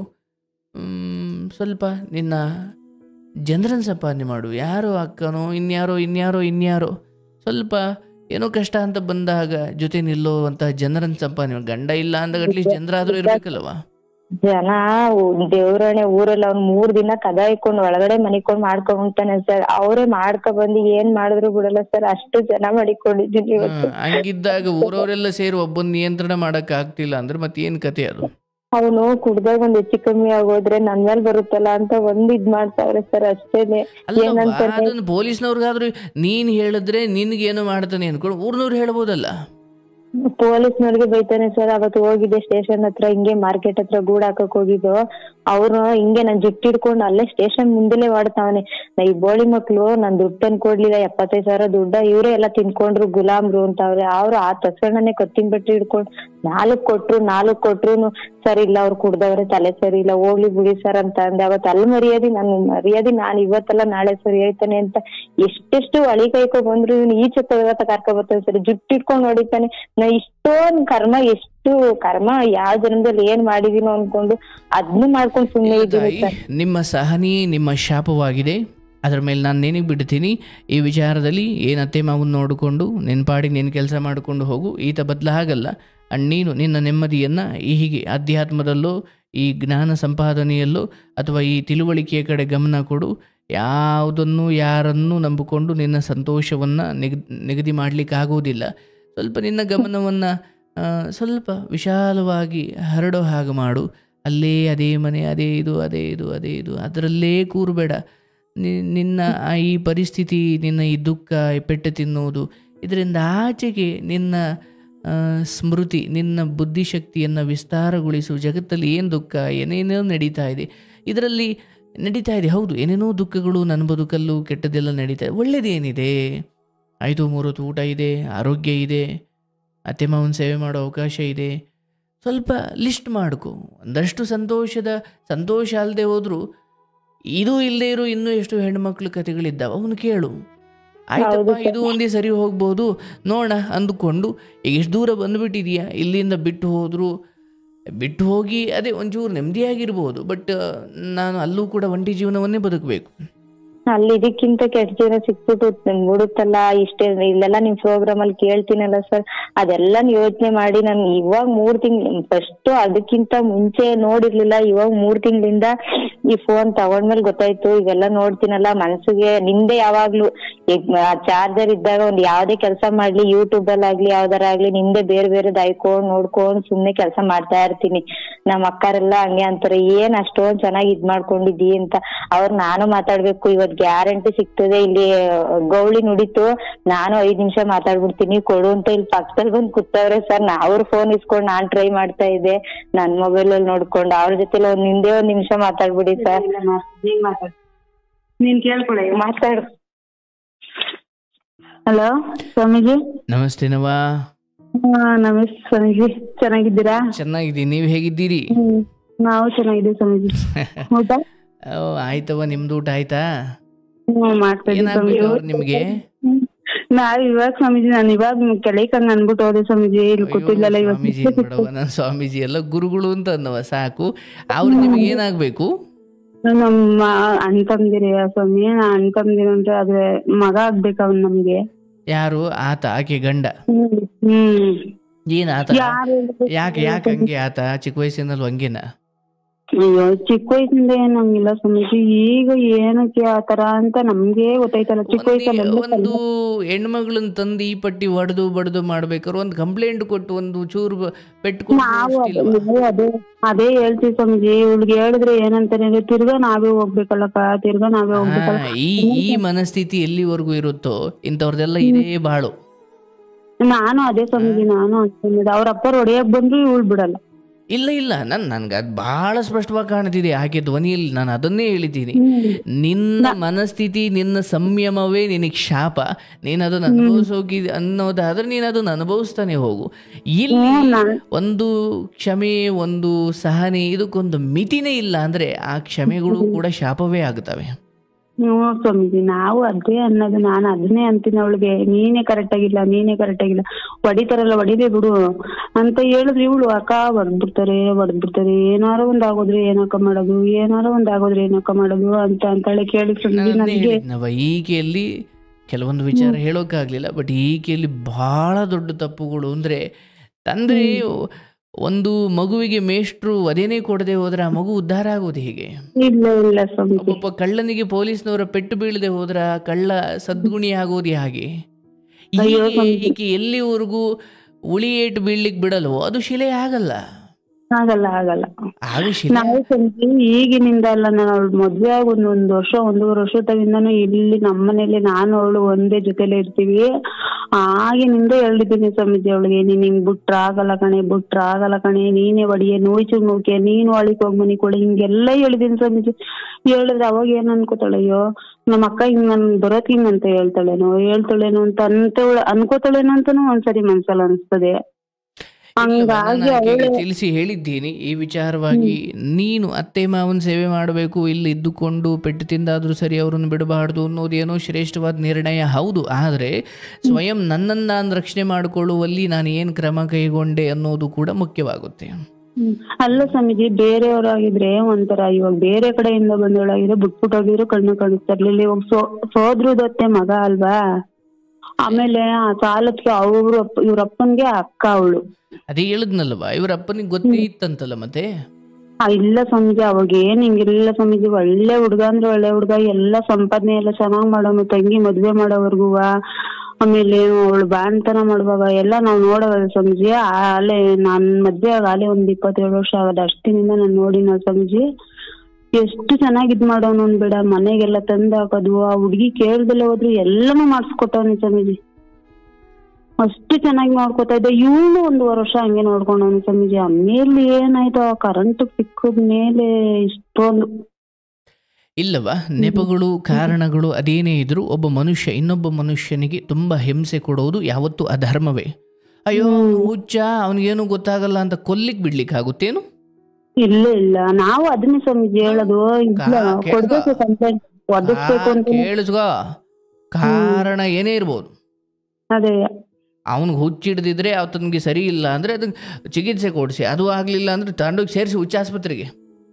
ಅಯ್ಯೋ ನಾವು ಹಂಗೆ ಸ್ವಾಮೀಜಿ ಹುಚ್ಚಾಸ್ಪತ್ರೆಗೂ ಕರ್ಕೊಂಡ್ ಹೋಗವ್ಳೆ, ಅಲ್ಲಿಗೂ ಕರ್ಕೊಂಡೋಗಿ ಇಂಜೆಕ್ಷನ್ ಅಲ್ಲಿ ಮೆಡಿಸಿನ್ ಎಲ್ಲ ಕೊಟ್ಟವ್ರು ಸ್ವಾಮೀಜಿ. ಅವ್ರು ಏನು ಇಲ್ಲ ಅದೆಲ್ಲ ಇದು ಯಾವುದೂ ಅಲ್ಲ, ಇದು ಕೇವಲ ಅಹಂಕಾರದ್ದು. ಮತ್ತೆ ನಾನು ಪುರುಷ, ಮತ್ತೆ ನಾನು ನಡೆಯುತ್ತೆ ಅನ್ನೋ ಈ ಮನಸ್ಸು, ಇದಕ್ಕೆ ಮದ್ದಿಲ್ಲ ತಾಯಿ. ಇದಕ್ಕೆ ಕಾಲದ ಪೆಟ್ಟೆ ಬೀಳಬೇಕು. ಮತ್ತೆ ಈ ವ್ಯವಸ್ಥೆಯಲ್ಲಿ ಜನರು ಅಥವಾ ಹೆಂಡತಿ ಅಥವಾ ಅವನ ಜನರೇ ತಿರುಗಿ ಬಿದ್ದು ಬುದ್ಧಿ ಕಲಿಸದ ಹೊರತು ಈ ಅಹಂಕಾರಕ್ಕೆ ಮದ್ದಿಲ್ಲ. ಈಕೆಗೂ ನೆಮ್ಮದಿ ಬದುಕಬೇಕು. ನೆಮ್ಮದಿಯಲ್ಲಿ ಈ ಅಯ್ಯೋ ಗಂಡನ ವಿರುದ್ಧ ಹಿಂಗೆ ಕೊಟ್ಬಿಟ್ಲಂತೆ, ಹಂಗೆ ಕಂಪ್ಲೇಂಟ್ ಕೊಟ್ಬಿಟ್ಟು ಲೋಕ ಇವತ್ತು ಬಂದು ಯಾರು ಪೆಟ್ಟು ತಿನ್ನಲ್ಲ, ತಿನ್ನು ಕೊಡಬೇಕಾದ್ರೆ ಯಾರು ಬಂದು ಕಾಪಾಡ್ತಿಲ್ವಲ್ಲ. ಹಾಗಾಗಿ ಈಕೆಗೆ ತುಂಬ ಒಳ್ಳೆಯವಳಾಗಬೇಕು ಅಂದರೆ ತಿನ್ನ ಕೇಳು ಪೆಟ್ಟ ಅಷ್ಟೇ. ಏನು ಗಂಡನಿಗೆ ಒಂಚೂರು ಏನು ಮಾಡಲಿಲ್ಲಪ್ಪ ಅವಳು, ಅವನಿಗೇನು ಮಚ್ಚು ತಾನು ಕೊಂದ್ರೂ ಕೂಡ ಅವಳು ಸುಮ್ಮನೆ ಇದ್ಲಪ್ಪ ಅನ್ನೋ ದೊಡ್ಡ ಮನುಷ್ಯ ಆಗಬೇಕು ಅಂದ್ರೆ ಇರಕ್ಕೆ ಹಂಗೆ ಅಷ್ಟೇ. ನಾವು ಹಂಗೆ ಅನ್ನೋದು ಸ್ವಾಮೀಜಿ. ಇಲ್ಲ ಅವ್ನ ಹಿಡಿದು ಹಾಕಿ ಒದಿಸ್ಬೇಕು ಹಿಂಗೆಲ್ಲ ಹೇಳ್ತೀವಿ ಸ್ವಾಮೀಜಿ ನಾವು. ಅವಳು ಹೇಳಿದ್ರು ಅದೇನು ಅವ್ರ ಅಪ್ಪ ಹೊಡಿಯಕ್ ಬಂದ್ರು ಅವ್ರ ಅಪ್ಪನ್ನೂ ಬಿಡಲ್ಲ. ಅಪ್ಪ ನೀನ್ ಸುಮ್ನೆ ಹೋಗು ಅಂತ ಹೇಳಿ ಇದ್ಮಾಡಿ ಕಳಿಸ್ಬಿಡ್ತಾಳೆ. ಇಲ್ಲಿ ನಾವು ಎಲ್ಲ ಒತ್ತಿ ಬೈಯಲ್ಲ ಸ್ವಾಮೀಜಿ. ಬೈಯಕ್ ಹೋದ್ರೆ ನಮ್ಮನೆ ಒಳಗೆ ಬರ್ಬೇಡ್ರಿ ಹಂಗೆ ಹಿಂಗೆ ಅಂತ ಬಾಯಿಗೆ ಬಂದಂಗೆ ಬೈಯಕ್ ಶುರು ಮಾಡ್ತಾರೆ. ಆಕೆ ಹತ್ರ ಹೇಳಲಿಲ್ಲ, ನಿನ್ನ ಹತ್ರ ಹೇಳ್ತೀನಿ, ಆದರೆ ಸೂಕ್ಷ್ಮ ತಿಳಿಸು. ಆಕೆಗೆ ಆತನಿಂದ ಪ್ರಾಣಕಂಟಕವಿದೆ. ಈಕೆ ಈ ವಿಚಾರದಲ್ಲಿ ಸರಿಯಾಗಿ ಯಾರೋ ಬುದ್ಧಿ ಹೇಳಲಿಕ್ಕೆ ಬಂದಾಗ ಅಥವಾ ಕಾನೂನಾತ್ಮಕವಾಗಿ ಹೇಳದೆ ಹೋದರೆ ಯಾವುದೋ ಒಂದು ಕೆಟ್ಟ ಗಳಿಗೆಯಲ್ಲಿ ಕುಡಿದ ನಶೆಯಲ್ಲೂ ತಪ್ಪುಗಳಾಗ್ತವೆ. ಈಕೆ ಈ ದೇಹವನ್ನು ಅಥವಾ ಈ ಲೋಕವನ್ನು ತ್ಯಜಿಸಬೇಕಾದ ಸ್ಥಿತಿ ಸದ್ಯದಲ್ಲೇ ಬರುತ್ತೆ. ಈಕೆ ಎಚ್ಚೆತ್ತುಕೊಳ್ಬೇಕು. ನಾನು ಆಕೆಗೆ ಅದನ್ನು ತಡೆದು ಹೇಳೋಕ್ಕಾಗಲಿಲ್ಲ, ಬಟ್ ನಿನಗೆ ಹೇಳ್ತಾ ಇದ್ದೀನಿ, ಈಕೆ ಈ ಸಮಯದಲ್ಲಿ ಯಾರೋ ಬಂದು ಈತನನ್ನು ಬಡ್ದಾದರೂ ಸರಿ ಅಥವಾ ಇನ್ಯಾವುದೋ ಮೂಲಕ ಹೇಳಲಿಕ್ಕೆ ಬಂದಾಗ ಈಕೆ ಅದನ್ನು ತಡೆಯೋ ಮನಸ್ಥಿತಿಗೆ ಹೋಗ್ತಿದ್ದಾಳೆ ಅಂದರೆ ಈ ವ್ಯಕ್ತಿಯಿಂದ ಈಕೆಯ ಜೀವ ಹೋಗುತ್ತೆ. ಆ್ಯಂಡ್ ಅದನ್ನು ಕೂಡ ಹಿಂಗೆ ನಶೆಯಲ್ಲಿ ಅಂತ ಹೇಳಿ ಸುಮ್ಮನೆ ಆಗ್ತಾರಷ್ಟೇ. ಅಯ್ಯೋ ಸ್ವಾಮೀಜಿ ಏನ್ ಮಾಡ್ತಾನೆ ಚೂರಿ ತಗೊಂಡ ಹೊಂಟೈತಾನ ಒಂದ್ಸರಿ ನಾನು ನೋಡ್ತಾ ಇದ್ದ ನಾನು ಹಂಗೆ ಅಂತೀನಿ ಸ್ವಾಮೀಜಿ ಬೇಡ ಕಣೆ ಏನಾರ ಮಾಡ್ಗಿಡ್ಬಿಟ್ಟಾಯ್ತು ಕಣೆ ಏನಾರ ಮಾಡ್ಗಿಡ್ಬಿಟ್ಟಾಯ್ತು ಅಂತ ನಾನು ಹಂಗೆ ಅಂತೀನಿ ಸ್ವಾಮೀಜಿ ಎಂತರ ಮನ್ಸ ಅವ್ನು ವಿಚಿತ್ರ ಪ್ರಾಣಿ ಆಗಲ್ವಾ? ನಮ್ಗೆ ಹೆಂಗಾದ್ರೂ ಇರ್ಲಿ, ಮನುಷ್ಯರು ಸಮಾಜದಲ್ಲಿ ಬದುಕಬೇಕು ಅಂದ್ರೆ ಮನುಷ್ಯತ್ವ ಇರಬೇಕು. ಪ್ರಾಣಿ ಗುಣ ಇರೋರು ಸಮಾಜದಲ್ಲಿ ಇರಬಾರದು. ನಾನ್ ಅದೇ ಸ್ವಾಮೀಜಿ ಹೇಳ್ತೀನಿ, ಒಬ್ಬರದಾರ ಒಂಚೂರು ಭಯ ಇರ್ಬೇಕು ಕೊನೆಗೆ ಬಂದಾಗ ಬಿಡ್ಲಿ ಅವನು ಬುಡೆ ಅಂತ ಹೇಳ್ತೀನಿ ಅವ್ರಪ್ಪ ಬಂದಾಗ ಬಿಡ್ಲಿ ಅಂತನ ಅವಳು ಬಿಟ್ಕೊಡಲ್ಲ. ಇಲ್ಲವಾ, ನಾನು ಹೇಳೋದು ನೀವು ಹೇಳಿದ್ದಾಯ್ತು, ನಾನು ಅದನ್ನು ಸ್ಪಷ್ಟವಾಗಿ ಹೇಳ್ತಾ ಇದ್ದೀನಿ. ಈಕೆ ಅಲ್ಲಿ ತುಂಬ ಒಳ್ಳೆಯವರಾಗ್ಲಿಕ್ಕೆ ಹೋಗ್ತಾರೆ ಅಂದರೆ ಅದು ಕರ್ಮ ನೋಡಿಕೊಳ್ಳುತ್ತೆ. ಇದನ್ನು ಹಾಕಿ ಯಾವಾಗಲೂ ಅಷ್ಟೇ ಧರ್ಮಗಳನ್ನು ನಿರ್ಣಯ ಮಾಡಬೇಕಾದ್ರೆ ಬಂಧುತ್ವ ಇರಬಾರ್ದು. ತೀರ್ಪು ಕೊಡೋನು ನನ್ನ ಅತ್ತೆ ಮಗ, ನನ್ನ ಮಾವನ ಮಗ, ನನ್ನ ಗಂಡ ಅಂತ ಇಟ್ಕೊಂಡು ತೀರ್ಪು ಕೊಡ್ಬೋದು. ಸತ್ಯವನ್ನು ಮಾತ್ರ ನಿರ್ಣಯ ಮಾಡಬೇಕು. ಹೀಗೆ ಇಂತಹ ಪರಿಸ್ಥಿತಿಯಲ್ಲಿ ಬಂದಾಗಲೂ ನನ್ನ ಗಂಡ ಅನ್ನೋ ಮಮಕಾರ ಇದೆ ಅಂದ್ರೆ ಅಲ್ಲಿ ನ್ಯಾಯ ಯಾವತ್ತೂ ಇರಲ್ಲ. ಅದೇ ಸ್ವಾಮೀಜಿ ಈ ನಂದು ಮಾಡೋಣ ತ್ಯಾಗ ಮಾಡೋಣ ಸ್ವಾಮೀಜಿ. ಹಿಂಗಿರೋ ಮನ್ಸನ್ಗೆ ಎಷ್ಟು ತ್ಯಾಗ ಮಾಡಕ್ಕಾಯ್ತದೆ ಹೇಳಿ?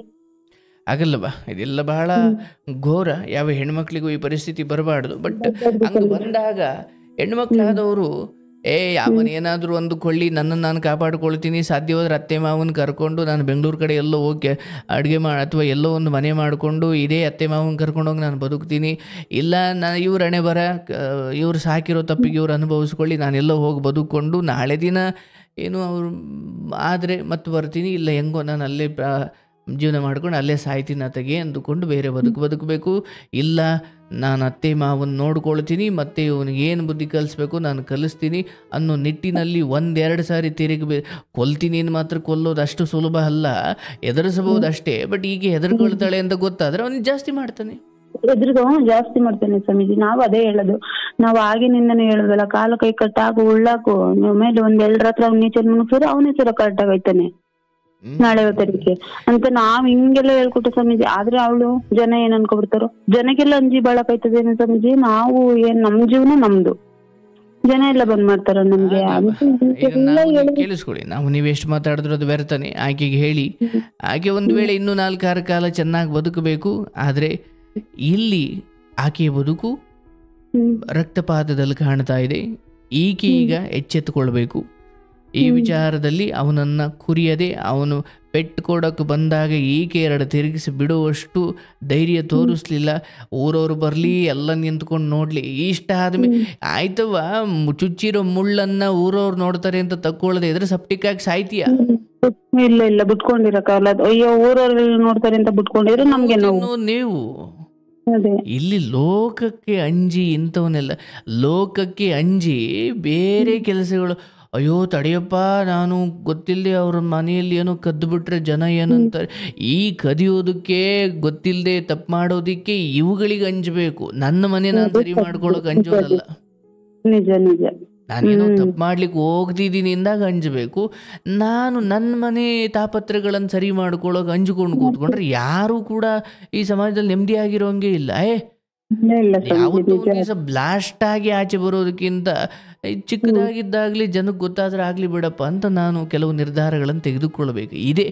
ಇದೇ ಕಾರಣಕ್ಕಾಗಿ ಎಷ್ಟೋ ಸಂಸಾರಗಳು ತಡೆಯಪ್ಪ ಹೊರಗಡೆ ನನ್ನ ಮಗ ಹಿಂಗೆ ಕುಡಿತಾನೆ ಅಂತ ಹೇಳಿದ್ರೆ ಹೊರಗಡೆಯಲ್ಲಿ ಮರ್ಯಾದೆ ಹಾಳಾಗುತ್ತೆ ಅಂತ ಹಂಗೆ ಸಹಿಸ್ಕೊಂಡು ಬಂದರು. ನಾಳೆ ದಿನ ಅವನು ಬಂದು ಎಲ್ಲರ ಮುಂದೆ ವಾಂತಿ ಮಾಡ್ಕೊಂಡು ರೋಡಲ್ಲಿ ಬಿದ್ದು ಹೋದ. ಅವಾಗ ಗೊತ್ತಾಯ್ತು, ಅಯ್ಯೋಯ್ಯೋಯಪ್ಪ ಇದು ಮೊದಲೇ ಹೇಳ್ಬಿಟ್ಟಿದ್ರೆ ಯಾರೋ ದೊಡ್ಡವ್ರು ಹೋಗುದು ಸರಿ ಮಾಡೋರು, ನಾವು ಹೊರಗಡೆ ಗೊತ್ತಾಯ್ತತೆ ಅಂತ ಇದ್ದೆ, ಇವತ್ತು ಹೊರಗಡೆನೆ ಎಲ್ರ ಮುಂದೆ ಹಿಂಗೆ ಮಾಡ್ಕೊಂಬಿಟ್ನಲ್ಲ ಅಂತ.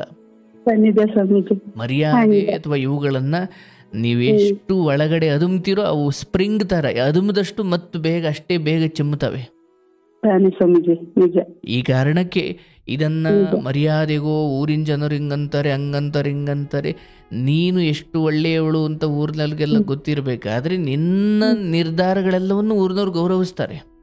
ಹಂಗೆ ಮಾಡ್ಬೇಕಿತ್ತು ಬಿಡು, ಮಾಡಿದಾಳೆ ಹಂಗೋ ಅಂತ ಅಂದ್ಕೊಂಡು ಸುಮ್ಮನಾಯ್ತಾರೆ. ಸ್ವಾಮೀಜಿ. ನಮ್ ಸಂಸಾರ ನಾವ್ ಸರ್ ಮಾಡ್ಕೊಳಕ್ಕೆ ಬೇರೆ ಇನ್ನೊಬ್ರದೇನ್ ಹಾಳ್ ಮಾಡಕ್ ಹೋಯ್ತಲ್ವ ಸ್ವಾಮಿ? ನಮ್ ಸಂಸಾರ ನಾವ್ ಸರ್ ಮಾಡ್ಕೊಳಕ್ಕೆ ಏನ್ ಮಾಡಿದಿರ್ತಾನೆ ಏನು? ಸತ್ಯ. ಹಾಗಾಗಿ ಚುಚ್ಚಾರು ಮುಳ್ಳನ್ನ ಬಗ್ಗಿ ತಕ್ಕೊಳ್ಳೋ ಅಂದ್ರೆ ಇಲ್ಲ ಬಗ್ಗಲ್ಲ, ನಾನು ಊರಿನ ಜನರ ಮುಂದೆ ನಾನು ಬಗ್ಗಲ್ಲ ಅನ್ನೋದಿದ್ರೆ ತಿನ್ನು ನೋವ ಅನ್ಬೋದು. ಅದೇ ಸ್ವಾಮೀಜಿ. ತಿಳ್ಕೊಂಡಿರು. ಹಾಗಾಗಿ ಆಕೆಗೆ ಅದನ್ನು ಹೇಳಿ ನೀವು ಅಷ್ಟೇ ಏನೋ ಹತ್ರ ಇದ್ದೀರಾ, ನಿಮ್ಮ ಕೈಲಾದಷ್ಟು ಆಕೆಗೇನು ನೋವು ಅಂದಾಗ ಒಂಚೂರು ಸಮಾಧಾನ ಇಲ್ಲ, ಅಷ್ಟು ಮಾತ್ರ ಮಾಡ್ಬೋದು ನೀವು ಅಷ್ಟೇ. ನಾವಿನ್ನೇನ್ ಮಾಡಕತ್ತೀವಿ ಹೌದು ಹೌದು ಹೌದು. ಹಾಗೆ ಒಂದು ಹೆಜ್ಜೆ ಇಟ್ಟರೆ ನೀವು ಸಲಹೆ ಕೊಡ್ಬೋದು, ಹಿಂಗೆ ಬಂದ್ಬಿಟ್ಟಿದೆ ಹಿಂಗೆ ಮಾಡು ಅಂತ. ಇಲ್ಲ ನಾನು ಅಲ್ಲೇ ನರಳತೀನಿ ಇನ್ನೋರ್ಗೆ ಏನು ಮಾಡ್ತೀಯವ? ಇರಲಿ, ಆಕೆಗೆ ನಾನು ಬಿಡಿಸಿ ಹೇಳಿದ್ದೀನಿ ಈ ವಿಚಾರದಲ್ಲಿ. ಅತ್ತೆ ಮಾವನ ಕೈ ಬಿಡೋದು ಬೇಡ, ಹಾಗಂತ ನಿನ್ನನ್ನು ನೀನು ಕಳ್ಕೊಳ್ಳೋದು ಒಳ್ಳೇದಲ್ಲ. ಇನ್ನೊಬ್ಬರನ್ನ ಸಲಹೋದು ಧರ್ಮ ಹೌದು, ಮತ್ತು ನನ್ನನ್ನು ನಾನು ಮೊದಲು ಪೋಷಿಸಿಕೊಂಡ್ರೆ ನಾನು ದೊಡ್ಡ ಹೆಮ್ಮರವಾದ್ರೆ ಬಂದವರಿಗೆಲ್ಲ ನೆರಳು ಕೊಡ್ಬೋದು. ಅದೇ ಸ್ವಾಮೀಜಿ, ನಾವು ದಿನ ಇಲ್ಲಿ ಕೇಳ್ತೀರ, ಅವಳು ಇವಾಗ ಬರ್ತಾಳಲ್ಲ ದಿನ, ಅವಾಗ ನಾನು ಅವಳು ಕೇಳ್ತಿರ್ತಾಳಲ್ಲ ನಾನು ಕೇಳ್ತಿರ್ತೀನಲ್ಲ ಸ್ವಾಮೀಜಿ. ಅದು ಇವಾಗ ತಾನೇ ಚೆನ್ನಾಗಿ ಇದಾಯ್ತದೆ ಅಂತ ಅನ್ಕೊಂಡ್ ನಾವು ಯಾವಾಗ್ಲೂ ನಾನು ಅವಳು ಆಗ್ತಾಗಿಲ್ಲ ಅವಳ ಜೊತೆಲಿ ಇರ್ತೀನಲ್ಲ, ಯಾವಾಗ್ಲೂ ಕೇಳ್ತಾ ಇರ್ತೀವಲ್ಲ. ಇವಾಗ ಸ್ವಾಮೀಜಿ ನಂಬಿಕ್ ಕೆಳಗೆ ಹೋಗಿದ್ದೀನಿ ಅಷ್ಟೇ, ಅಷ್ಟ್ರೊಳಗಾಲೆ ಮಾತಾಡ್ತಾ ಇದ್ದಲ್ಲ ಬಂದೆ. ಇರ್ಲಿ ತಾಯಿ, ಭಾಳ ಸಂತೋಷ. ಪಾಪ ಆಕೆ ಕಷ್ಟದಲ್ಲಿ ಇರಬೇಕಾದ್ರೆ ನೀವು ನಿಮ್ಗೂ ಒಳ್ಳೇದಾಗಲಿ, ನಿನ್ನ ಮನೆತನಕ್ಕೂ ಒಳ್ಳೇದಾಗಲಿ. ಆಕೆ ಕಷ್ಟದಲ್ಲಿದ್ದಾಗ ಒಂದು ಹೆಣ್ಮಗಳಾಗಿ ನಿನ್ನ ಕೈಲಾಗುವ ಒಂದು ಕನಿಷ್ಠ ಧೈರ್ಯವನ್ನು ತುಂಬೋದು ಕೂಡ ನಿನ್ನ ಮನೆಗೆ ಅದು ಒಳ್ಳೇದೇ ಆಗುತ್ತವ ಸ್ವಾಮೀಜಿ. ನಾವು ಒಂದ್ ಹೆಣ್ಣಾಗಿ ಇನ್ನೊಂದ್ ಹೆಣ್ಣಿನ ಕಷ್ಟ ಅರ್ಥ ಮಾಡ್ಕೊಳ್ಳಿಲ್ಲ ಅಂತಂದ್ರೆ ಇನ್ನೇಂತ ಸ್ವಾಮೀಜಿ ಹೆಣ್ಣಾಗ್ ಹುಟ್ಟಿರೋದು? ಸತ್ಯ. ನಾವ್ ಅಷ್ಟೇ ಸ್ವಾಮೀಜಿ, ನಾನ್ ಅದೇ ತಿಳ್ಕೊಂಡಿರೋದು. ನಮ್ ಕೈಲಿ ಏನದ, ಅವಳಿಗೆ ಹಣಕ್ಕೆ ಆಸ್ತಿಗೆ ಏನು ತೊಂದ್ರೆ ಇಲ್ಲ, ನಿಮ್ದಿಗೆ ತೊಂದ್ರೆ ಆಗ್ಬಿಟ್ಟಿದೆ ಸ್ವಾಮಿ. ಅದೊಂದೇ ಬಂದಿರೋದು ನನ್ಗೂ. ಮಾಡಕ್ಕಾಗಲ್ಲವಾ? ಹೇಗೆ ಒಬ್ಬ ಯಾರ್ ಕೊಡ್ತಾರೆ ಸ್ವಾಮೀಜಿ? ಹಣ ಆಸ್ತಿ ಆದ್ರೆ ಯಾರಾದ್ರೂ ಹತ್ರನಾರು ಕೇಳಿಸ್ಕೋಬಹುದು, ನಿಮ್ದಿ ಯಾರ ಹತ್ರ ಕೇಳಿಸ್ಕೊಳಕೈತೆ? ಅಯ್ಯೋ ನನ್ಗೂ ದಿನ ಅದೇ ಒಂದ್ ಅನ್ಸ್ತಾ ಇರ್ತದೆ. ಅಯ್ಯೋ ಅವಳಿಗೆ ಹೇಳಕ್ಕಾಗಲ್ಲ ಬಿಡಕ್ಕಾಗಲ್ಲ. ನಾವು ಏನ್ ಮಾಡಕೈತಿದ್ವಿ ಸುನೀತಾ, ಏನ್ ಮಾಡಕೈತಿದ್ವಿ? ಹೆಂಗೋ ಹೋಗು ಅಂತ ಹೇಳ್ತೀವಿ ಸ್ವಾಮಿ. ಇರಲಿ ತಾಯಿ, ಆಕೆಗೆ ಒಂದಷ್ಟು ತಿಳುವಳಿಕೆ ಕೊಟ್ಟಿನಿ. ಇನ್ಮೇಲಾದರೂ ಮನೆ ಬಿಟ್ಟು ಹೋಗು ಅಂತ ಹೇಳಲ್ಲ, ಬಟ್ ಅವನ ವಿಕೃತವನ್ನು ಸಹಿಸುವ ಗುಣವನ್ನು ಕಡಿಮೆ ಮಾಡ್ಕೊ ನೀನು. ಯಾಕಂದ್ರೆ ಅನ್ಯಾಯವನ್ನು ವಿರೋಧಿಸದ ವ್ಯಕ್ತಿತ್ವಕ್ಕೂ ಸತ್ತ ಶವಕ್ಕೂ ವ್ಯತ್ಯಾಸವೇನಿಲ್ಲ. ಸತ್ತ ಮಲಗಿರೋ ಹೆಣಕ್ಕೂ ಅನ್ಯಾಯ, ಅದರಲ್ಲೂ ತನ್ನ ಗಂಡ ಮಕ್ಕಳೇ ಅನ್ಯಾಯ ಮಿತಿಮೀರಿ ಒಂದು ಸಲ ಬಾಯಿ ಮುಚ್ಕೊಂಡು ಎಷ್ಟು ಸಲ ಇರ್ಬೋದು ಅಷ್ಟು ಸಲ ಇರಬೇಕು. ಅದನ್ನು ಮೀರಿಯೂ ಸುಮ್ಮನಿದ್ದೀಯಾ ಅಂದರೆ ನೀನು ಸತ್ತಿದ್ದೀಯಾ ಅಂತ ಅರ್ಥ. ಉಸಿರಾಡ್ತಿರ್ಬೋದು, ಬಟ್ ಉಸಿರಾಡುವ ಶವ ನೀನು. ಹಾಗಾಗಿ ಶವ ಆಗಿ 100 ದಿನ ಬದುಕುವುದಕ್ಕಿಂತ ಜೀವಂತವಾಗಿ 3 ದಿನ ಬದುಕಿದ್ರು ಅದು ಸಾರ್ಥಕ ಜೀವನ. ಸಾವು ಯಾವಾಗಲಿದ್ರೂ ಅದು ಬರೋದೆ. ಆದರೆ ಹೀಗೆ ಅತ್ತೆ ಅಮ್ಮನಿಗೂ ಕೈ ಮಾಡುವಷ್ಟು ಒಬ್ಬ ದುರುಳನನ್ನು ನಾನು ಹೆಂಡತಿಯಾಗಿ ಬಿಡು, ನನ್ನ ಮೇಲೇನಲ್ವಲ್ಲ, ಇವನ್ ನನ್ನ ಮೇಲಲ್ಲದೆ ಹೋದ್ರು ಅತ್ತೆ ಅತ್ತೆ ಮಾವನ ಮೇಲೆ ಕೈ ಮಾಡಿದ ಒಬ್ಬ ಗಂಡನನ್ನು ಹೆಂಡತಿ ಆದವಳು ತರಾಟೆಗೆ ತಗೊಳ್ಕೊಳ್ಬೇಕು. ರೀ, ನೀವು ನನ್ನ ಮೇಲೆ ಕೈ ಮಾಡಿಲ್ಲ, ನನ್ನನ್ನು ನೀವು ರಾಣಿ ಥರ ನೋಡ್ಬೋದ್ರಿ, ಆದರೆ ಅತ್ತೆ ಮಾವ ಅಪ್ಪ ಅಮ್ಮ ಅವ್ರು ಏನೇ ಮಾಡಿರ್ಬೋದು, ಅವ್ರ ಮೇಲೆ ಕೈ ಮಾಡಿದಿ ಅಂದ್ರೆ ನಾಳೆ ನನ್ನ ಮೇಲೆ ಮಾಡಲ್ಲ ಅಂತ ಏನು ಗ್ಯಾರಂಟಿ? ನಾನು ಇದನ್ನು ಸಹಿಸಲ್ಲ ಅಂತ ಅಂದರೆ ಬಿಡು ನನಗೇನು ಹೊಡೆದಿಲ್ವಲ್ಲ ನಮ್ಮ ಅತ್ತೆ ಮಾವಂಗೆ ತಾನೇ ಅಂತ ಯಾವ ಹೆಣ್ಣಿಗಿರ್ತಾಳೋ ಅವಳು ಬದುಕಿದ್ರು ಸತ್ತಂಗೆ. ಅತ್ತೆ ಮಾವನ ಮೇಲೆ ಮಾಡಿದಿ ಅಂದ್ರೆ ಇನ್ನು ನಾಳೆ ದಿನ ನನ್ನ ಮೇಲೂ ಅಷ್ಟೇ ನೀನು ಮಾಡೋದು ಅಂತ ವಿರೋಧ ಮಾಡಿದವಳು. ಯಾಕೆ ಅದು ನನಗಲ್ವಲ್ಲ ಬಿಡು, ಅವ್ರಿಗೆ ಹೊಡೆದಿರೋದು ಅಂದ್ಕೊಂಡು ಸುಮ್ಮನಿದ್ದವಳು ಅವಳು ಬಿಡೋಕೆ ಬಂದಾಗಲೇ ಅದು ಗೊತ್ತಾಗೋದು. ನಿಜ ಸ್ವಾಮೀಜಿ. ಇವಾಗ ನಮ್ಮ ಮಕ್ಳು ನಮ್ಮ ಅತ್ತೆ ನಮ್ಮ ಮಾವನ್ನ ಏನಾದ್ರು ಒಂದು ಹಿಂದಿರಿಕೊಂಡು ಅವ್ರಿಗೆ ಹೇಳಿದ್ರೆ, ಇವತ್ತು ಅವ್ರು ನಂದಿರ್ತಾರೆ ನಾಳೆ ಸಂಬಂಧನಲ್ಲ ಅಂತ ಏನು ಗ್ಯಾರಂಟಿ ಸ್ವಾಮೀಜಿ? ನಾಳೆ ಸಂಬಂಧ ಅಂತ ಹೇಳ್ತಾರೆ. ಆ ಕಾರಣಕ್ಕೆ ಅನ್ಯಾಯ ಯಾರಿಗಾದ್ರೂ ಅದು ನನಗೆ ಆಗಿದೆ ಅಂತ ಅಟ್ಲೀಸ್ಟ್ ಮನದಲ್ಲಿ ಸ್ವಲ್ಪ ಮರುಕಪಟ್ಟರೆ ಭಗವಂತ ಕಾಣ್ತಾನಂತದನ್ನ. ಅಯ್ಯೋ ಅತ್ತೆ ಮಾವನ್ಗೆ ಹಿಡ್ಕೊಂಡು ಹೊಡೆಯುವಷ್ಟು ಅವನೇ ಅಂದರೆ ನಾಳೆ ಆ ಜಾಗದಲ್ಲಿ ನಾನೇ ಇರ್ತೀನಲ್ವ. ಇವತ್ತು ಬಿಡು ಅವ್ರಿಗಲ್ವಾ ಅಂತ ಯಾರು ಇರ್ತಾರಲ್ಲ ಅವ್ರ ಬುಡಕ್ಕೂ ಅದು ಹೋಗೇ ಹೋಗುತ್ತೆ. ಹಾಗಾಗಿ ಪಕ್ಕದ ಮನೆಗೆ ಅವತ್ತೆ ನೋಡಿ, ಇದೆಲ್ಲರ ಬದುಕಲ್ಲೂ ನಾವು ರೂಢಿಸ್ಕೊಳ್ಬೇಕಾರ್ದು. ಪಕ್ಕದ ಮನೆಗೆ ಕರೋನಾ ಬಂದಿದೆ, ಬಿಡು ಅವ್ರ ಮನೆಗಲ್ವಾ ಅಂದ್ರೆ ಅದು ನನ್ನ ಮನೆಗೆ ಬರ್ಲಿಕ್ಕೆ ಏನು ತುಂಬಾ ಸಮಯ ಬೇಕಿಲ್ಲ. ಅವ್ರ ಮನೆಗೆ ಬಂದಾಗಲೇ ಅಯ್ಯೋ ಇರಿ ನಾವು ಇಲ್ಲಿಂದಲೇ ಅಡುಗೆ ಮಾಡ್ಬಿಟ್ಟು ದೂರದಿಂದಲೇ ಕೊಡ್ತೀವಿ, ನೀವು ಆರೋಗ್ಯಕ್ಕೆ ನೋಡ್ಕೊಳ್ಳಿ, ಹಂಗೆ ಮಾಡ್ಕೊಳ್ಳಿ ಅಂತ ಅವ್ರ ಮನೆಯಲ್ಲಿ ಆ ರೋಗವನ್ನು ಕೊಂದುಬಿಟ್ರೆ ನಿನ್ನ ಮನೆಗೆ ಅದು ಬರಲ್ಲ. ಅಯ್ಯೋ ಬಿಡಿದ ಅವ್ರ ಮನೆಗಲ್ವಾ ಅಂತ ನಾನು ನಗ್ನಗ್ತಾ ಇದ್ರೆ ನಾಳೆ ಬೆಳಿಗ್ಗೆ ನಿನ್ನ ಮನೆ ಬಾಗ್ಲಿಗೆ ಬಂದಿರುತ್ತೆ.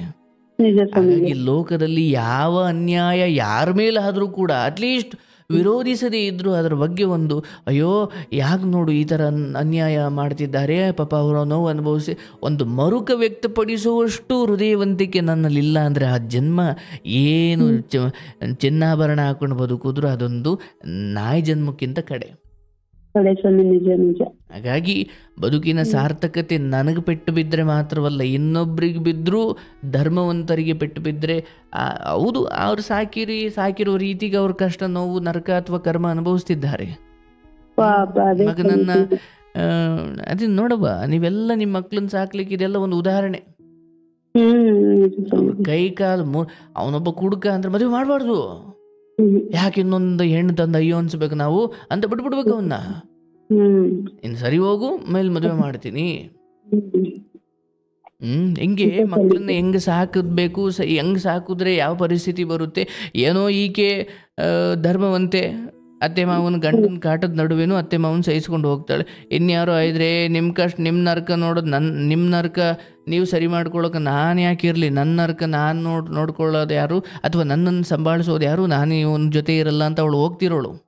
ತಾನೇ ಸ್ವಾಮೀಜಿ, ನನ್ಗೆ ಕರ್ಮ ಬೇರೆ ಕಡೆಯಿಂದ ಬಂದಿದ್ರೆ, ಇದೆ ಹೆಣ್ಣು ಬೇರೆ ಕಡೆಯಿಂದ ಬಂದಿದ್ರೆ, ಹೌದು ನಾನ್ಯಾಕೆ ನಿಮ್ ಕರ್ಮ ನಾನ್ಯಾಕೆ ನೋಡ್ಲಿ, ನಿಮ್ ತೆವಲತ್ತದೆ ಮಾಡ್ಕೊಳ್ಳಿ, ನಮ್ಗೇನಂತ ತೆವಲಿಲ್ಲ ಅಂದ್ಬಿಟ್ಟು ಹೋಗಿರೋದು. ಖಂಡಿತ. ಹಾಗೆ ಎಲ್ಲ ನಾಳೆ ದಿನ ಬರೋ ನಿಮ್ಮ ಮನೆಗೆ ಸೊಸೆಗಳು ಹಂಗೆ ಇರ್ತಾರೆ ಅಂತ ಏನಿಲ್ಲ. ಹಾಗಾಗಿ ಮಕ್ಕಳನ್ನೇ ಯೋಗ್ಯರನ್ನಾಗಿಸ್ಬಿಟ್ರೆ ಆ ಸಮಸ್ಯೆ ಇರಲ್ಲ. ಪ್ರಯತ್ನ ಮಾಡಬೇಕು. ಅದನ್ನು ಮೀರಿ ವಿಧಿ ನಿಯಮ ಅವ್ನು ಕೆಡ್ಲೇಬೇಕು ಅಂದ್ರೆ ಏನು ಮಾಡ್ಲಿಕ್ಕಲ್ಲ. ಬಟ್ ಮನುಷ್ಯ ಪ್ರಯತ್ನ ಅಂತೂ ಅವನು ಒಬ್ಬ ಮಗನೋ ಇಬ್ಬ ಮಗನೋ ಧರ್ಮ ಕೊಡಬೇಕು, ಉಣ್ಣೋದು ಉಣಿಸ್ಬೇಕು, ಪೆಟ್ಟು ಕೊಟ್ಟು ಅಲ್ಲಲ್ಲಿ ಸರಿ ಮಾಡ್ಕೊಂಡು ಮುರಿತಾ ಇರಬೇಕು. ಸ್ವಾಮೀಜಿ 10 ಜನ ಇದ್ರು 7 ಒಬ್ರು ಹೆಸರು, ಯಾರು ಹಣೆ ಬರ ಗಟ್ಟಿಗಿರೋರು ಇರ್ತಾರೆ ಸ್ವಾಮೀಜಿ. ಅದ್ರೊಳಗೆ ಬಿಟ್ಬಿಟ್ಟು ನನ್ಗೆ ಒಬ್ಬ ಅಂದ್ರೆ ಇದೇ ಕಾರಣಕ್ಕೆ ಎಷ್ಟು ಜನರಿಗೆ ನರಕ ತೋರಿಸಿದ್ದಾರೆ ಈ ತಂದೆ ತಾಯಿಗಳು. ಇರ್ಲಬ್ಬ, ಆಕೆಯನ್ನ ಸಂಭಾಳಿಸೋದಿಗೂ ಸಮಾಧಾನ ಮಾಡೋದಷ್ಟು ಮಾಡು. ಇನ್ನು ಮಿಕ್ಕಿದ್ದು ನಾನು ಹೇಳಿದ್ದೀನಿ. ಆ್ಯಂಡ್ ಆದಷ್ಟು ಈ ವಿಚಾರದಲ್ಲಿ ಇನ್ನು ಮುಂದೆ ಎದುರೋದನ್ನು ಬಿಡಬೇಕು, ಅತ್ತೆ ಮಾವು ನೋಡ್ಕೊಳ್ಬೇಕು, ಕೆಲಸ ಮಾಡಬೇಕು. ಇವನ ವಿಚಾರ ಬಂದಾಗ ತುಂಬ ಕಟ್ನಿಟ್ಟಾಗಿಯೇ ಆತನ ಜೊತೆ ತುಂಬ ಸರಸ ಎಲ್ಲ ಇದನ್ನು ಮಾಡಿಕೊಂಡು ಎಲ್ಲಿ ಬಿಡಬೇಕು ಅಲ್ಲಿ ಬಿಟ್ಬಿಟ್ಟು ಸರಿ ಹೋದರೆ ಅವನ ಪಾದ ಪೂಜೆ ಮಾಡಲಿ. ಈ ಮನಸ್ಥಿತಿಯನ್ನು ತುಂಬ ಅಪ್ಕೊಳ್ಳೋದು, ತುಂಬ ಸಮಾಧಾನ ಮಾಡೋಕೆ ಹೋಗೋದು, ತುಂಬ ಯಾರ ಬಂದು ಪೆಟ್ಟು ಕೊಡಬೇಕಾದ್ರೆ ತಡೆಯೋಕೆ ಹೋಗೋದು, ಇದೆಲ್ಲ ಮಾಡೋಕ್ಕಿಲ್ಲ. ಆಗ್ಲವ ಒಳ್ಳೇದಾಗುತ್ತೆ. ಆಕೆಗೆ ನಾನು ಹೇಳಿದ್ದೀನಿ, ಅತ್ತೆ ಮಾವನ ವಿಚಾರದಲ್ಲಿ ನೀನೇನು ನಿರ್ಧಾರ ಮಾಡಿದ್ದೀಯೋ ಅದು ಸರಿಯೇ ಇದೆ, ನೋಡ್ಕೊಂಡು ಹೋಗು, ತೊಂದರೆ ಇಲ್ಲ. ಬಟ್ ಮಕ್ಕಳ ವಿಚಾರ ಅದು ನಿನ್ನ ಬದುಕಲು ಸಾಧ್ಯವಿಲ್ಲ. ಮತ್ತು ಗಂಡನ ವಿಚಾರ ಅದೂ ಸರಿ ಹೋಗಲ್ಲ. ಆದರೆ ಅದು ಏನು ಕಾಲದ ಹೊಡೆತ, ಅದು ಆಕ್ಸಿಡೆಂಟ್ ಆಗುತ್ತೋ, ರೋಗ ಬರುತ್ತೋ, ಬಾರ್ವರೆಗೂ ಅಲ್ಲ, ಮನೆ ಹೊಸ್ಲು ದಾಟ ಆಚೆಗೆ ಆಗದೆ ಇರೋ ಪರಿಸ್ಥಿತಿ ಬರ್ಬೋದು. ಆವಾಗ ಮಾತ್ರ ಅದು ಅಹಂಕಾರ ಕಡಿಮೆ ಆಗುತ್ತೆ, ಅಲ್ಲಿವರೆಗೂ ಅದು ಆಗಲ್ಲ. ಹಾಗಾಗಿ ಈಕೆ ಬುದ್ಧಿವಂತಳಾಗಿ ಬದಲಾವಣೆ ಆಗುತ್ತೆ ಆಮೇಲೆ ಚೆನ್ನಾಗಿರೋಣ ಅಂತ ಕಾಯ್ದ್ರೆ ಕೂತ್ರೆ ಗುಂಡಿಗೆ ಹೋಗೋವರೆಗೂ ಅದು ಸರಿ ಹೋಗಲ್ಲ. ನಿನ್ನ ಸಂತೋಷ ಈ ಕ್ಷಣದಿಂದಲೇ, ಅವ್ರು ಯಾರಿಂದಲೂ ನಿನ್ನ ಸಂತೋಷ ಅಲ್ಲ. ನೀನು ನಿನ್ನ ಸಂತೋಷವನ್ನು ನಿನ್ನೊಳಗಡೆನೆ ಉತ್ಪಾದನೆ ಮಾಡಿಕೊಳ್ಬೇಕು. ಹೊರಗಡೆ ಜನ ಬಂದು ಕೊಡಲಿ, ಅವರು ಸಂತೋಷ ಕೊಡಬಲ್ಲರು, ಅದೇ ಜನ ಸಂತೋಷ ಹಾಳು ಮಾಡಬಲ್ಲರು ಕೂಡ. ಹಾಗಾಗಿ ಸಂತೋಷವನ್ನು ಹೊರಗಿನಿಂದ ನಾವು ಬಯಸಬಾರ್ದು. ಹೊರಗಿನಿಂದ ಬಂದ ಸಂತೋಷ ಅದು ಕ್ಷಣಿಕ.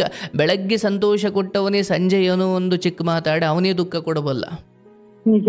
ಹೊರಗಿನಿಂದ ಬಂದ ಸಂತೋಷ ಅದು ನಿನ್ನೊಳಗಡೆ ತಲಕಾವೇರಿಯಲ್ಲಿ ತಲಕಾಡಲ್ಲಿ ಅಥವಾ ಆ ಕಾವೇರಿ ಹುಟ್ಟಿದ ಹಾಗೆ ನಿನ್ನೊಳಗಡೆ ಸಂತೋಷ ಹುಟ್ಟಬೇಕು. ಅದು ನಿನ್ನೊಳಗಡೆ ಉಗಮವಾದರೆ ಅದಕ್ಕೆ ಶಾಶ್ವತವಾದ ಅರ್ಥವಿದೆ. ಹೊರಗಡೆ ಯಾರೋ ಬಂದು ನಗಿಸ್ಲಿ, ಅಲ್ಲಿವರೆಗೂ ನಾನು ಹಿಂಗೆ ಕೂತ್ಕೊಳ್ತೀನಿ, ನಿನ್ನ ನಗು ನಿನ್ನೊಳಗಡೆನೆ ಹುಟ್ಟಬೇಕು. ಈ ಸತ್ಯ ನಾವು ಅವ್ರನ್ನ ನೆಮ್ಕೊಂಡು ಅವ್ರನ್ನ ಇದ್ ಮಾಡ್ಕೊಂಡು ಅವ್ರಂತಾರೆ ಇವ್ರಂತಾರೆ ಸಂಸಾರ ಮಾಡ್ಕೊಡಕ್ಕೆ. ನಿಮ್ಮ ನಗು ಅಳುವಿನ ಹೇಗೆ ನಿಮ್ಮನೆ ಟಿವಿ ರಿಮೋಟ್ ನಿಮ್ಮನೇಲೇ ಇರುತ್ತೋ ಹಾಗೆ ನಿಮ್ಮ ನಗು ಅಳುವಿನ ರಿಮೋಟ್ ನಿಮ್ಮಲ್ಲೇ ಇರಬೇಕು. ಅವ್ರು ಯಾರೋ ಒಳ್ಳೆ ಮಾತಾಡಿದ್ರೆ ಮಾತ್ರ ನಾನು ನಗ್ತೀನಿ, ಅವ್ರು ನನ್ನ ಹೊಗಳಿದ್ರೆ ಮಾತ್ರ ನಾನು ನಗ್ತೀನಿ, ಅಥವಾ ಅವ್ರು ನನ್ನ ಏನೋ ಅಂದ್ಬಿಟ್ರೆ ನಾನು ಅಳ್ತೀನಿ. ನಿಮ್ಮ ನಗು ಅಳುವಿನ ರಿಮೋಟನ್ನು ಅವ್ರಿಗೆ ಕೊಟ್ಟು ಕೂತ್ಕೊಳ್ಬಾರ್ದು. ಹಂಗೆ ಕೊಟ್ಟು ಕೂತ್ಕೊಂಡು ಅವನು ಯಾರಾದರೂ ಕೂಡ ಅವನು ಒಂದು ಕ್ಷಣ ನಕ್ಕರೆ ಇನ್ನೊಂದು ಕ್ಷಣ ಅಳ್ತಾನೆ.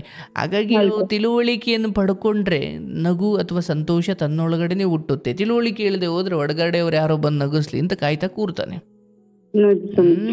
ಆಗ್ಲವಾ, ನಿಮ್ಮಿಬ್ಬರಿಗೂ ಒಳ್ಳೇದಾಗ್ಲಿ, ಶುಭವಾಗ್ಲಿ. ಆಕೆಗೆ ಯಾವುದೇ ರೀತಿ ಪ್ರಾಣಾಪಾಯಗಳು ಏನು ಬರ್ಬೇಕಾದ್ರೆ ಎಲ್ಲಿ ಅದ ಅಡ್ರೆಸ್ ಗೊತ್ತಾಗ್ಲಿಲ್ಲ.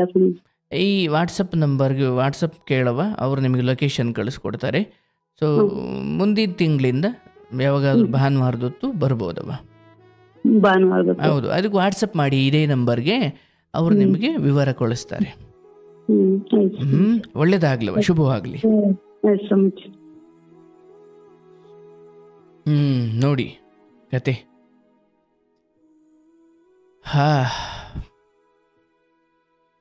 ನನಗೆ ಈ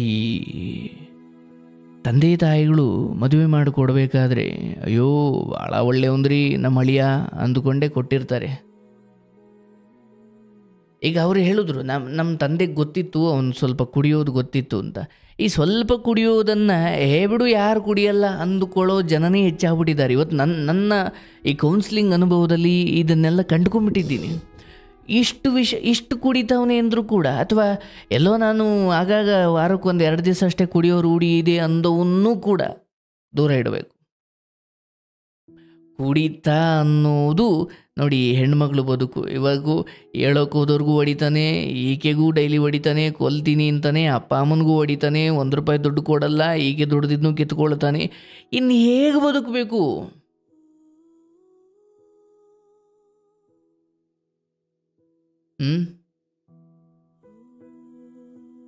ಇನ್ನು ಹೇಗೆ ಬದುಕಬೇಕು?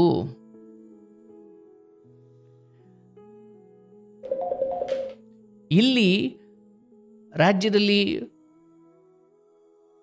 ಮಕ್ಕಳ ಮತ್ತು ಮಹಿಳಾ ಇಲಾಖೆ ಅಂತ ಇದೆ, ಅಥವಾ ಮಹಿಳೆಯರ ಕಷ್ಟ ಸುಖ ಅಥವಾ ಅವರ ನೆಮ್ಮದಿ ಹಾಳು ಮಾಡ್ತಿರೋದೇನು, ಅವ್ರಿಗೇನು ಯಾರು ದೌರ್ಜನ್ಯ ಮಾಡ್ತಿದ್ದಾರೆ ಆ ಮಹಿಳೆಯರ ದುಃಖವನ್ನು ಹೇಳ್ಕೊಳ್ಳಿಕ್ಕೆ ಊರಲ್ಲೂ ಒಂದು ಹೆಲ್ಪ್ ಲೈನ್ ಮಾಡಿ ತುಂಬ ಪ್ರಾಮಾಣಿಕವಾಗಿ ಸ್ಪಂದಿಸೋಕೆ ಶುರು ಮಾಡಿದ್ರೆ ಯಾವನು ಬೇಕಾದರೂ ಸರ್ಕಾರಕ್ಕೆ ಅಥವಾ ಕಾನೂನಿಗೆ ಹೆದರ್ತಾನೆ. ವ್ಯವಸ್ಥೆನೇ ಇಲ್ಲ. ಎಷ್ಟು ಹೆಣ್ಣುಮಕ್ಕಳು ಇಲ್ಲಿ ಬಂದಾಗ ನನಗನ್ಸುತ್ತೆ, ಅರೆ ಇನ್ನೇನು ಬಂದು ಕೊಲ್ಲುವಷ್ಟು ಅಳ್ಕೊಂಡು ಮಧ್ಯರಾತ್ರಿ ಫೋನ್ ಮಾಡ್ತಾರೆ ಹೆಣ್ಮಕ್ಳು. ಅಯ್ಯೋ ನನ್ನ ಗಂಡ ಈ ರೀತಿ ನನಗೆ ತೊಂದರೆ ಕೊಡ್ತಿದ್ದಾನೆ, ಅವನು 2 ಮಕ್ಕಳನ್ನ ಸಾಕೋದು ನನಗೆ ಕಷ್ಟವಾಗ್ತಾ ಇದೆ, ನಾನು ಎಲ್ಲೂ ದುಡ್ಡು ಮಾಡಿದ್ರೆ ಅದನ್ನೂ ಬಿಡ್ತಾ ಇಲ್ಲ, ನನಗೆ ಯಾರೂ ಇಲ್ಲ.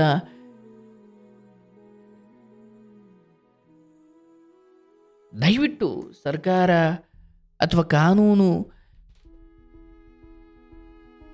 ಸ್ವಯಂಕೃತವಾಗಿ ಕೇಸ್ಗಳನ್ನು ದಾಖಲು ಮಾಡಿಕೊಂಡು ಇಂಥವ್ರಿಗೆ ಬುದ್ಧಿ ಕಲಿಸಬೇಕು. ಈಗ ಎಲ್ಲವನ್ನು ಕಾನೂನು ಮೂಲಕನೇ ಮಾಡ್ತೀವಿ ಅಂತ ಹೇಳಲಿಕ್ಕಾಗಲ್ಲ. ಕೌನ್ಸಿಲಿಂಗ್ ಮಾಡಬೇಕು, ಸರ್ಕಾರದ ವತಿಯಿಂದ ಗಂಡ ಹೆಂಡತಿ ಕೂರಿಸ್ಕೊಳ್ಬೇಕು. ಈಗ ಒಂದು ಸರ್ಕಾರದವರೇ ಬಾರ್ಗಳನ್ನು ಓಪನ್ ಮಾಡ್ತಾರೆ ಅಂದರೆ ಅವರಿಂಥವೆಲ್ಲ ಸರಿ ಮಾಡ್ತಾರೆ ಅನ್ನೋದೆಲ್ಲ ಸುಳ್ಳು, ಸುಮ್ಮನೆ ನಾವು ಹೇಳಬೇಕಷ್ಟೆ. ಆದರೆ ಹೆಣ್ಮಕ್ಳು ನೀವು ಎಚ್ಚೆತ್ಕೊಳ್ಳಿ. ಎಲ್ಲಿವರೆಗೂ ಬಾರ್ಗಳಿರ್ತಾವೋ ಅಲ್ಲಿವರೆಗೂ ಕುಡುಕರು ಇರ್ತಾರೆ, ಎಲ್ಲಿವರೆಗೂ ಕುಡುಕರು ಇರ್ತಾರೋ ಅಲ್ಲಿವರೆಗೂ ಬಾರ್ಗಳು ಇರ್ತವೆ. ಬಾರ್ಗಳು ಮುಚ್ಚಿದ್ರು ಕಳಬಡ್ಡಿ ಶುರು ಮಾಡೋ ದುಷ್ಟರಿದ್ದಾರೆ. ಹೆಣ್ಮಕ್ಳು ಎಚ್ಚೆತ್ತುಕೊಳ್ಳಿ. ಸ್ವಲ್ಪ ಕುಡಿತಾನೋ ಜಾಸ್ತಿ ಕುಡಿತಾನೋ ಅದು ಸ್ವಲ್ಪ ಅಲ್ವಾ ಹೋಗ್ಲಿ ಅಂತ ಬಿಡಕ್ಕೆ ಅದೇನು ಔಷಧಿ ಅಲ್ಲ. ಸ್ವಲ್ಪ ಆದರೂ ಜಾಸ್ತಿ ಆದರೂ ನಿನ್ನ ಮನೆ ಹಾಳು ಮಾಡೋದೆ. ಈ ವಿಚಾರದಲ್ಲಿ ನೀವು ರಣಚಂಡಿಗಳಾಗಬೇಕು, ದುರ್ಗೆ ಚಾಮುಂಡಿ ಆಗಬೇಕು. ಸ್ವಲ್ಪ ಕಡಿಮೆ ದುಡಿಯುವ ಗಂಡನನ್ನು ಅಗೌರವಿಸಬೇಡಿ. ಒಟ್ನ ದುಡಿತಾ ಇದ್ದಾನೆ, ಎಷ್ಟೋ ಗಂಡಂದಿರು ದುಡಿತಾನೇ ಇಲ್ಲ. ಕಡಿಮೆ ದುಡಿಯುವ ಗಂಡನನ್ನು ದೇವರಂತೆ ನೋಡಿ, ಆದರೆ ಕುಡಿಯುವ ಗಂಡನನ್ನು ಅವನು ಕೋಟಿ ದುಡಿತಾ ಇರಲಿ, ಅವನಿಂದ ನಿಮಗೆ ನೆಮ್ಮದಿ ಇಲ್ಲ. ಆದಷ್ಟು